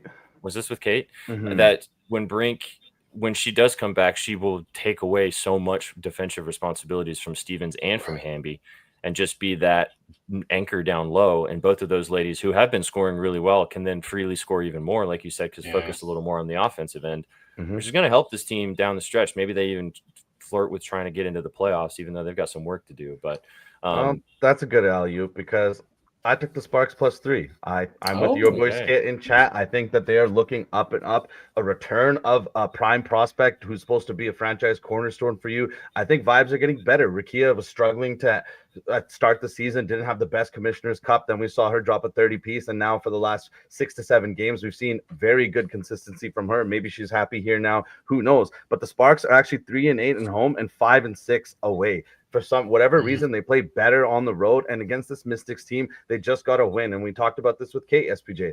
This is not a team that forces blocks or steals in a league that has a lot of them. That tells me that your perimeter players are going to be very comfortable. The Sparks are looking up. I think that they're a good franchise. They definitely want to be good. And the way that the WNBA playoffs are, we know that they could sneak in easily. The Valkyries could slip. The Aces are 500 basketball team. The Mystics are also a 500 basketball team. I know we all love them. They're showing a lot of talent, but these are a lot of young ladies. They could hit the rookie wall very easily. So I like the Sparks in the second half of the season. And when I labbed this game, I don't know, the +3 was just talking to me. So I have a full unit on that. And I haven't been confident in a WNBA play for a minute. So you went more with the sides today versus the props. Maybe that's going to be more of your bread and butter in these situations. Just a special shout out, no beans on this play, but I do really like Sonia Citron's rebounds in this spot too. She had 6 against this team. Didn't shoot the ball very well in their game leading up to the All-Star break, but we know she can get going really quickly, really smooth scorer. The Sparks are not very good defensively, even though I do think they're getting a little better. But Citron's PR was something I was looking at, or just the boards by themselves. I do think that's a nice spot for her. The 4.5 is plus money. I think she had 6, like I said last game. Really good rebounding guard, even though she's a rookie. So overall, anything else we're going to talk about in this game before we keep it going? Just last point that I had in my notes is that the Sparks, even though they haven't been very good, they were 3rd in effective field goal percentage. That's a complete outlier. And we see that their offensive players are actually veterans and traditionally very good, like Stevens you were talking about. So I just absolutely think this team is going to be good. And last point, they're actually pretty good at rebounding. So if they get Cameron Brink back at even 80%, like you said, a Hamby who's not going to have to worry so much about banging around, Azura Stevens might get a little less minutes. So there's a lot of reasons to be excited for the Sparks team. Word. I mean, when it comes to the standings, you got to remember that the playoffs are 1 through 13. So it's not by conference. So I look at this and I mean, not for nothing, but the Fever are only 1 game over 500. So, they're in the same boat as a lot of these teams. The Sparks could very well sneak in. The Aces are a big question mark. Golden State, who knows? Who knows with them? They've looked great. They've looked horrible. It's their first year, though. You can't take anything away from them. They're having a great start. Yeah, they could totally fall apart because it is a lot, even though they've definitely been riding some magic on being that team and that what they bring in that raucous crowd. It's a lot of ladies that have never played together at the end of the day. Like they are still figuring out their chemistry because they're all from an expansion team. So we'll still see if that, what happens with that. It's going to be a fun second half of the season, though. We can all agree, like you said, with all these kind of open spots, there's a lot of parity. Obviously, there's the 2 or 3 buzzsaws at the top. We kind of feel like there's 2 or 3 teams maybe after those that can really compete to win a championship. But then after that, it's all open, in my opinion, like you were just kind of laying out there. So speaking of the Fever, let's jump to that game. Let's go to the Liberty taking on the Fever here. No Caitlin Clark in this game tonight. Oh, we didn't take a play. What do you guys want to take in that last game before we jump to the Fever game? Kiki boards? I can get down with Kiki boards. I like that play. NZ? Yeah. Oh, yeah. I'm into that. So that is, you got 7.5, right? Yeah. Yeah, 8+. Okay, cool. Kiki, do you love us? Please and thank you. That would be wonderful.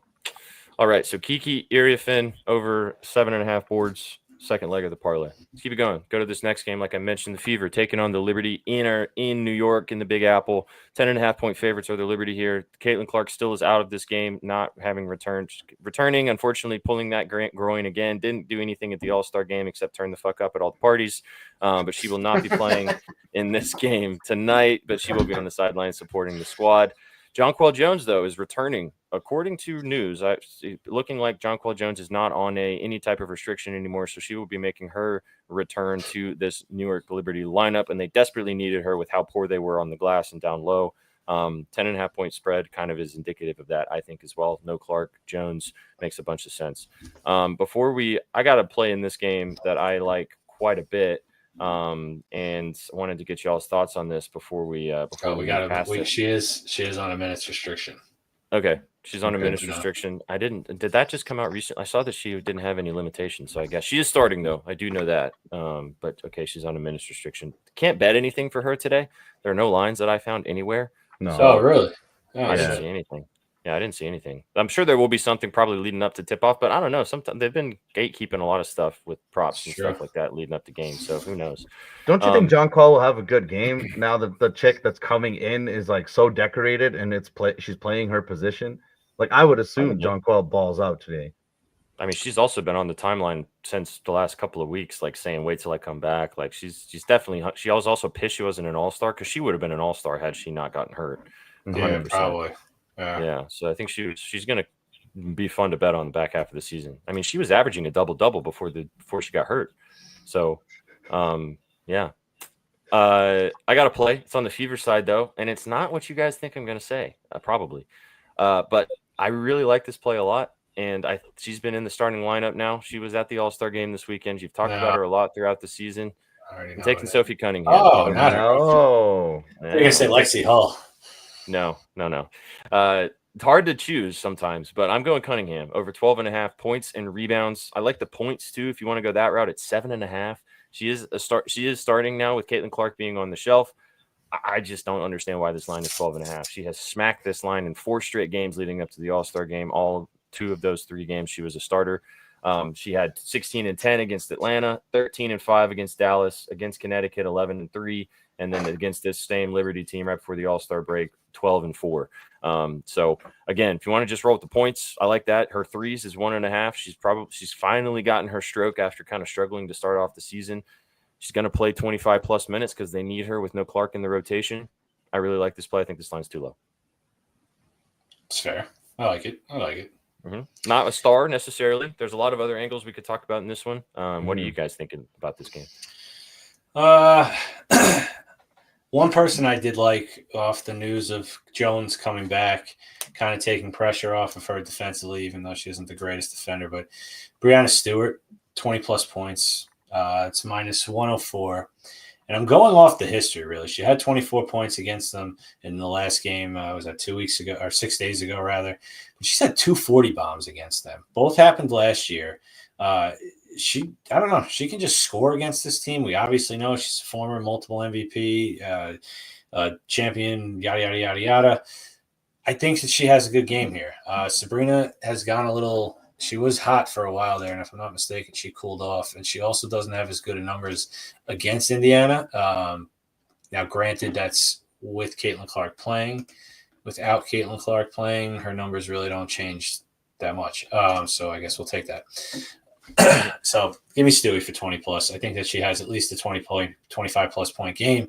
I don't know about the rest of her stats. I don't know about her rebounds and her assists. That's where I'm kind of like, but I think that she's going to be the one scoring the points tonight for that team. It's always tough to figure out. Is it going to be Sabrina? Is it going to be her? When Jones is in, it's going to be her. I think tonight is Breanna's night. Let's go.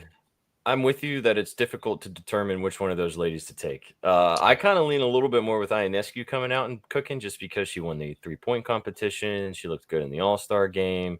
Vibes were pretty high for her right before the All-Star break. She was really tough to bet on after that neck injury. Like, she just could not hit any shots, and then she finally started to put it back together. I liked her RA when I was looking at it because she is a great rebounder. Her assists is the RA is a really good spot for her. I think it's 9.5 or plus money. If you kind of lean with NZ, thinking Stewie's going to score more and Sabrina's just going to do a little bit of everything else. I like that route, but I was with you. I was like, I don't know which one of these to take. So I just went with the other side of things. What do you like, Suck? I like that RA. I mean, at home, she averages 12.3 RA. Very good at that. If you think Breanna Stewart's going to score, then Sabrina. I really lean the other way, SPJ. Like, she had a good All-Star game. So I feel like she could just come out here and just try to facilitate, get her other players involved, get people that weren't part of the All-Star weekend involved, get them back into a rhythm. So I like the RA look. We could even take 2 plays in this one. Before we choose what we want to talk about, because I kind of like the Fever to cover. I know that they sometimes right before the All-Star break too, with no Clark in the lineup, they were doing fine. McDonald's filled in nicely, and love Natasha Howard the way she's fitting in. Obviously, they still have Boston. I thought that's who you were gonna pitch. Boston or Natasha? Natasha. So Natasha Howard's PR has been cooking 18.5, but she doesn't have good games against the Liberty. I mean, dating back to just in general. So I don't. It's probably smacking, but I was hesitant based upon the history against the Liberty and with Jones coming back, because that is going to add a whole other big body down low for Howard and Boston to deal with. So I kind of like the Fever, though. Do you guys like the 10.5, or do you guys think the Liberty get this job done and with Jones coming back and win this by 15 plus? I get scared because the Liberty are just so good defensively. They force so many turnovers. Not like I hate that we always like compare it back to the NBA, but it's like the Thunder. They're just always up and under you. They're just always banging on the glass, making a mess of every possession. And I think when a team is missing their lead guard and Caitlin Clark, even when she's been in and out, I think it's trouble for the Fever tonight.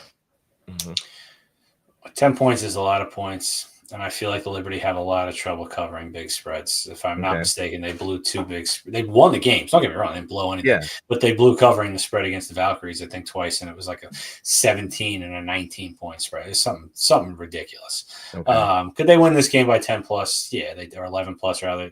Yeah, they could. I'm not sold on either one, so I'm definitely going to stay away. But I think they win this game tonight. Come out, make a statement at home again right after the All-Star break, where they won both skills competitions. True. Yeah. Cloud and Ionescu got the job done to represent the Liberty there. Okay. So then what do we want to take in this game? What are you guys thinking? Do we want to ride with Stewie? Do we want to take Ionescu's RA? Do you guys want to sweat out Sophie Cunningham's PR, or do we want to take maybe something else we didn't talk about, like Mitchell or something with Boston? Stewie? I can get down with Stewie. You feel good about it? Do you guys want to do the RA? Because I know you both like Sabrina's RA. Do you like it? I don't hate it, that's for sure. Okay. I haven't heard that in a while. But do you love Stewie? Do you love Stewie's 20 plus? Why don't we take Stewie for 18 plus? Cut the hook a little bit. Can I do that? We can take her at her line too at 19.5. I'm not scared. You guys don't want to take Sabrina? Can't take her RA everywhere. That's the problem. Okay. I want to try to avoid lines that people can only bet in certain places so we can get a diverse, everybody rolling with us situation as much as possible. Brianna points, it is. Brianna points. 20 plus. We ain't scared. 19.5 for Miss Stewie. Okay. But like I said, I kind of lean Fever at plus 10. I don't know. I think they keep this at least close. So kind of like the over too, 163. I feel like there could be a lot of points in this game. I know, like you said, Sook, they still struggle on the glass, though, even with Jones coming back. Like I said, the Fever, even though it's on the road, they definitely they were scoring a lot better to lead up into the All-Star break right before, even without Clark in the lineup. So I don't know. I kind of like that 163, but I'm down to roll. If the Fever stay in it, then Brianna's got a lot more opportunities to score too then. So that's good for us. Sure. All right, let's keep it going. We've got 2 more games to go through. Chat, hope you guys are enjoying the show today, talking all about the WNBA right here on the Betting News Network. Right before we go to the back half of the slate, just a little something for you guys to look at.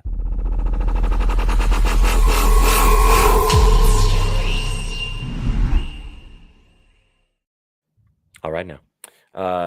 Let's keep it going to the last 2 games of the slate on the West Coast. 4 teams that we all have bet on in different situations and talked about throughout the entire season. Start off with this one, NZ's girl, Paige Beckers and the Dallas Wings rolling in to take on one of all of our favorite teams, really, to follow this season and talk about the Seattle Storm. Seattle Storm 9.5-point favorites here in Seattle. The Wings coming to town here, a 9.5-point dog. Over-under is 165. NZ, I'll let you lead us off with your Lady Beckers. How do you think about this Wings team coming off the break? Do you think they have a chance against this Storm team to keep this game close? No. No. Nice and easy. No. Seattle looks great this year. I think Seattle takes this game. They should probably cover that spread as well. I don't have beans on it or anything like that, but it's been tough for the Wings, man. And Seattle, I think, is at this rate maybe the 4th best. They're definitely in the top 5 of the league. They're 3rd in the West, and that's by very close margin with Phoenix. I think that they're a much better team, unfortunately for them. There is a revenge spot, though, and I love a good revenge spot. Yeah, and I'm probably going to butcher this very close, small name, but Lee Uria. All right? Yuri? Yuru. I knew it. At least I got her first name right. That would have been bad if I didn't get that right. Yeah. She's been playing great, but she was released by Seattle, I don't know, a few weeks ago, maybe a month ago, after not getting playing time. She was not happy there. She wanted out. She got out. This is her first game against them. I think this is her great spot for her to give the big fuck you back to them. I like her rebounds, 7+ rebounds, -115. She's had her rebounds in her last 4 games. I mean, if you look at her last actually all 4 games in particular, and you look at who she went up against Asia Wilson, Angel Reese, Satu Sabali, and Alyssa Thomas in all 4 of those games and still managed to pull out a rebound. So I don't see any reason why she doesn't get him tonight. Ezzy has been a little on the boards. Nneka has definitely been the one to really rebound the best, I think, at least on Seattle. And yeah, man, I think that she gets those boards without a problem. Her double-doubles plus 500. Just throwing that out there. She has had double-digit points in 3 of her last 4 games. Yeah. Now you're talking my language. I'm rolling with you. As soon as you told me this, I've loved betting her since she's going to this team. Her and Paige are actually close friends now, so it's nice to see that chemistry continue to build. As you mentioned, she's started to develop a little more of her scoring. She's shooting the ball a little better on this team. Seattle is good defensively, but I think that, like you said, she's going to want to come out with a little extra fire here. I like the PR, the 15.5. Don't hate the rebounds, like you said, too. And I love the double-double sprinkle for plus 500. The rebounds could be a sweat to get to the 10. The 10 points could be a sweat if she starts shooting that shit. So, all the vibes could be rocking and rolling. But yeah, I'm with you. As soon as you texted me that, I'd totally forgotten about this. I immediately went and put a unit on it because I want to ride with Lee tonight in that spot. So, but real quick, we did have a new follower stop by, hang out with us right here on Twitch. So appreciate the vibes. Thanks for being here. Appreciate you. Thanks for hanging out. You guys enjoy. We go live every single day, talking sports and vibing out. Appreciate you hanging out, kicking it with us. So I like Yuru. The other one that I did have, though, that I had previously booked until you sold me and reminded me of that was, I'm going back to this. Gabby Williams over 14.5 points, plus 100. Got great value here. You can take her PRA if you want to. As you guys know, following Gabby all throughout the season, coming off her All-Star break appearance, she actually looked really good in the All-Star game. She had a good performance. She scored pretty well. But I don't really get why this line's plus money. Again, maybe the hangover of coming back from the All-Star break, but she hit this in back-to-back games against this team to finish off the break because they've already played twice already this season. The willing scorer, 18 and 17 in both of those games. The Dallas Wings are terrible defensively. They're one of the worst defensive teams in the entire dub. Gabby's been cooking. I think she could do the same thing again today. Love the points at 15 plus for the plus money. Yep. Nice. Love it. Yeah. That's me. Suk, you got any thoughts on this game? Yeah, I took Paige. I just took her points, keep it nice and simple. Like you said, Lee is going to be playing this. She's going to be fantastic. We've talked about this before. She opens up the space for them. And while the Storm are a good defensive team, they're a little bit softer, letting 2-point percentage shooters get into the paint and kind of put 2 feet where they want and score. So I like Paige's points in here. Really simple, 18 plus. You can take it for, I think, 20 at plus 150. I think she has a good game here. Like we always talk about, the narrative here is the revenge spot. But the revenge spot, if she's playing hard, then who's going to be passing her the ball? Who's going to be the beneficiary of her being wide open after a rebound? It's going to be Paige. So I took Paige's 18 points. Just keeping it simple here. I just think that she's been fantastic, and I don't think there's any reason to see her slow. Yeah, they have good defenders on the other side, but they're just such a poor rebounding team, the Storm overall, that I think that the Wings have a chance to just be a little messy in this game. And if they are, then Paige's points is looking comfy. I think any Paige bet at this point is a good bet. She's going to keep cooking. Even if Enrique plays, the frustration between them of figuring out who to bet, it's fine. This Paige is just going to keep balling. So I don't hate that bet at all. They got to add some pieces in the offseason, and then they could be a really fun team. Yeah. I think Lee might stay. I think Yuru actually fits in nicely with what they're trying to do. They needed a big really badly. If they get another slashing scorer, if they could put Gabby Williams on this team, that would be fun. I'm sure they're going to make some moves in the offseason, as they are probably not going to make the playoffs unless they go on some wild run. But from Owen in the chat, before we finish off the show and talk about the last game, I really like this 2-teamer that he put in here. We might have to do a little lotto ourselves of Kiki, Iriafin, and Lee Yuru double parlayed together, plus 29.80. I like that quite a bit. Throw a little Cardoso in there, and you may have a very, very large ticket. You got to do. Hey, man, we just cooked the lotto without even talking about the last game. I am totally riding that. I love the Cardoso's burned me a couple times, but she's got great numbers against the Lynx. Her double could be free. It's a perfect game for her too.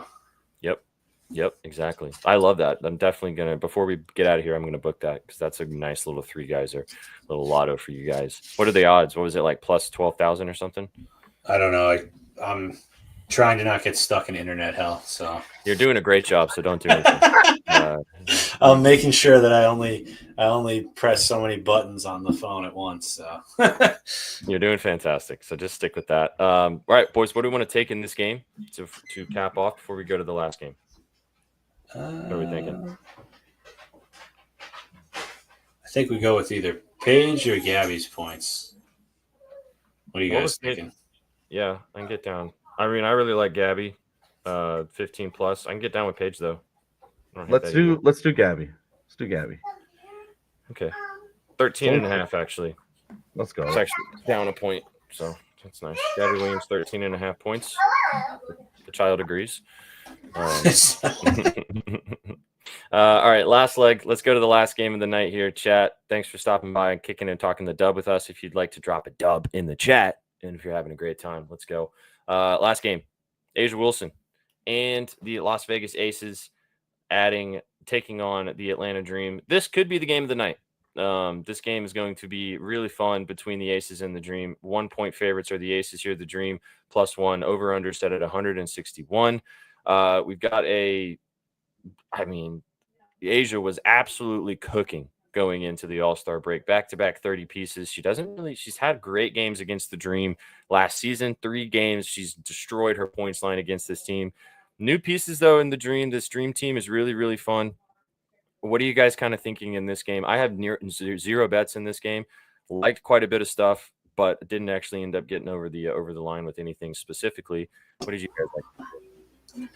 I will say one of the I had shared a clip, I think it was from the All-Star game, where Asia just hit a deadly double step and just fucking absolutely buried a jumper.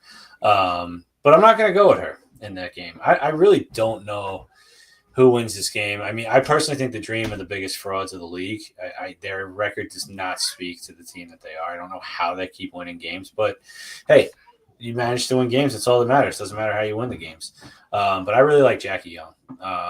She's been playing just out of her mind. I mean, you can take her points, you can take her PRA, you can take her RA. She's just been smacking against Atlanta consistently, and then her RA has hit 8 out of 9 or 7 out of 8 rather for last games. Just ridiculous.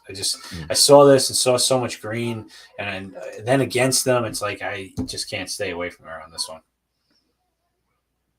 She was awesome leading out to the All-Star break. She also her RA has been cooking, so she's been really good. I like you said to start off, Asia Wilson points, not a bad wager in my opinion. No. I think she's going to keep cooking. Like I said, she's had great games against this Dream team last season. Different team, but nothing wrong with taking Asia here. On the Dream side, though, I was really liking Alicia Gray's rebounds or her PRA. No Ryan Howard once again in this lineup. The RA. The RA looks nice. You want to talk about that a little bit more, Suk? Oh, not like a big sell job on it. They're just bad at defending playmakers, and 8.5 rebounds and assists. Some places you're getting it a little juiced. 9.5, you're getting it plus money. The 8.5, she's hitting 7 of her last games versus bottom 5 defenses for assists allowed. So like I said, she's just going to have room to operate, and she's also a little feisty. So I think the RA lets you cover your ass a little bit. No official play on it, but like I said, the 8.5 is juice places. The 9.5 is plus money places. So shop around. Yeah, I dig it. I like it. I like her facilitating and her rebounding, even with Ryan Howard back in the lineup. I wanted to take something with Canada, just how amazing she's been, but her PRA now is too high. It's 24.5. Like, could she hit it? Should she hit it? Probably, but I don't know. The Aces are so poor defensively in a lot of ways. They're not very good at rebounding the basketball, but I think the PRA line has now gotten to the point where it's unplayable for me.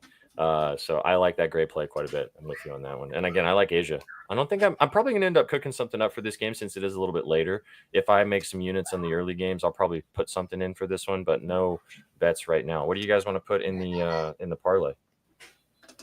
Should we just go with Yeah, I mean, either Asia or Jackie something. One of the two of them. Yeah. I mean, Asia's points is 23.5. Which line did you like for Jackie and Z? Was it her PRA, her RA? Whatever you guys want. Her RA is juiced. But if you look at it, I mean, even Asia's head-to-head numbers against Atlanta are just disgusting. 26, 33, 28, and 53 she put up against them 2 years ago. Obviously, it was 2 years ago. but still, her numbers are just gross. She's destroyed this team. She had 16 and 18 rebounds in her last 2 games against them, the 16 being this year. She's absolutely destroying her PRA against them. I don't know if it makes sense to PR. I was going to say, should we just take her PR? 32.5? Yeah, I think that's solid. Yeah. I mean, that feels good to me. All right, so that means I will read off what we're looking at, Chad, here for the last for the 5 legs. We went through every single game with you guys, talked about each individual game. If you want to go watch the replay of this when it's over to get our analysis on what we're looking at for the WNBA tonight. But this is the 5-leg parlay. All of these bets are definitely takeable as individual props. Angel Reese, 15+ points. Kiki Iriafen, 8+ rebounds. Brianna Stewart, 20+ points. Gabby Williams, 14+ points. And then Asia Wilson, 33+ PR. That is plus 1913. Great year. Lovely year. That's it, boys. Plus 1913. That's your W5. We will post this on the timeline. Give us a follow on Twitter if you're not already. That's where we post most of our other content. If you want to get involved, if you're watching us on Twitter, thanks for being here. If you're watching us on any other platform, thanks for being here, however you are here. All right, guys. That's it. That's all. We made it to the end. Should we I just want to cook this little lotto for the vibe. Oh no, Jay Dizzle. Yikes. Historian in chat. Big yikes. Then I usually make fun of a year in that situation and just say it was a great year. That's unfortunately not a great year. All right, do we want to do that Cardoso? What I'm gonna just pull it up for the odds in Z because I want to put that in and I don't want to forget. So Cardoso, I'm seeing Williams at 14.5 points. Yep, that works. That works, Owen. I mean, I have her 15+ booked straight, so I'm with you on that one. I'm talking here on mute all this time. Yeah, I got 15. I got 15 points too, but it's Lee, Cardoso, and Kiki for double doubles. I'm getting 78.96. Let me just see where Kiki's at real quick here.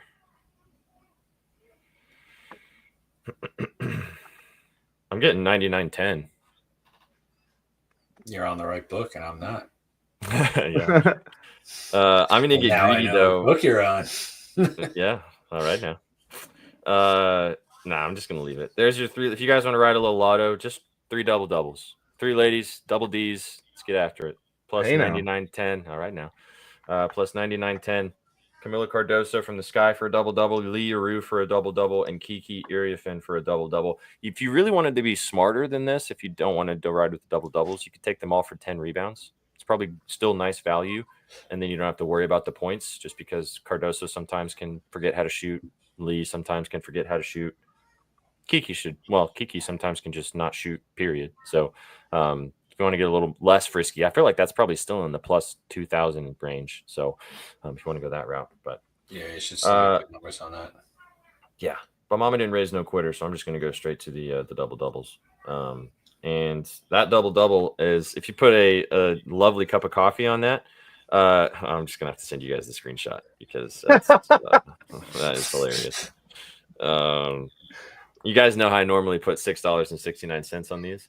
Or $5.69 depending on what's going on. This one I put $6.69 on, and it was $669.66. It pays out. Oh shit! That's a lot of 6s and a lot of 9s in there. So we'll see what happens. But anyway, chat. Thanks for stopping by and hanging out today, talking about the WNBA. As we said, go follow NZ on socials at _NZ. Glad to have Z's back in the house. He posts his scribbles. Also, super dope to see. Somebody was hounding you for your scribbles this morning. Yes. For your game stuff, which is dope. So go check out his analysis at bettingnews.com for free. We'll have a game piece out for you guys. Which game are you writing about tomorrow? You know this memory shot. We got Dream versus Mercury. So Dream coming off on a back-to-back. So let's see how they play tonight. All right now. We got games every day this week in the WNBA, which is awesome. So we love to see it. Go follow Just Sook as well. Go follow myself at Sweatpant Jesus. Get involved with all of our content at Betting News, at Your Betting News on Twitter. And like I said, give us a if you watch this on YouTube and if you watch this on Twitch, subscribe to the channel. It really helps us out to continue to grow. Tukey came over from. I noticed that. That's what's up. Let's go. Thanks for making a Twitch and hanging out. Give us a follow, dude. Follow the channel. It really helps us out and get involved. I wonder if he's talking to you. talking dancing with that guy downstairs. No, he's talking to you about the numbers and your odds. Oh, all right now. Every day, baby. You know how it is. Yeah, absolutely. Well, we appreciate you guys being here. We'll be back with you guys tomorrow. The boys will be live doing Up Your Units in the evening time at 5 o'clock Eastern. And then on Thursday morning in our YouTube channel, we will have a divisional preview of the East. We'll be talking about the AFC and the NFC East. So if you've been liking our YouTube content, go give us a like over there. You'll get, if you subscribe to the channel too, you'll get a notification when all of our content goes live. If you want to get closer and closer as all the NFL teams are starting their off-season or their training camp programs today and tomorrow, get you ready for the NFL season, get you excited. We'll be diving into the NFC and the AFC East later this week. Boys, anything else before we get out of here? Enjoy the large slate. Survived the whole show, baby. Yeah, you did. Welcome back. We love to see it. Dishes crash in the background. Yeah. You hear that shit? Oh, yeah. Oh, yeah. We heard the dishes. We heard the children. We heard the doggies. We heard all of it. But we're glad that you aren't blurring Z. That's all that matters. Blur Z is gone. It's a wild world in the Z household. Still love the Z household. Chat, you guys came for the winners and you stayed for the vibes. Have a fantastic rest of your Tuesday. Enjoy the games tonight. And we will catch you guys tomorrow. Have a great rest of your evening. We will catch you on the next one. Take it easy, chat. Peace. What you know about rolling down in the deep?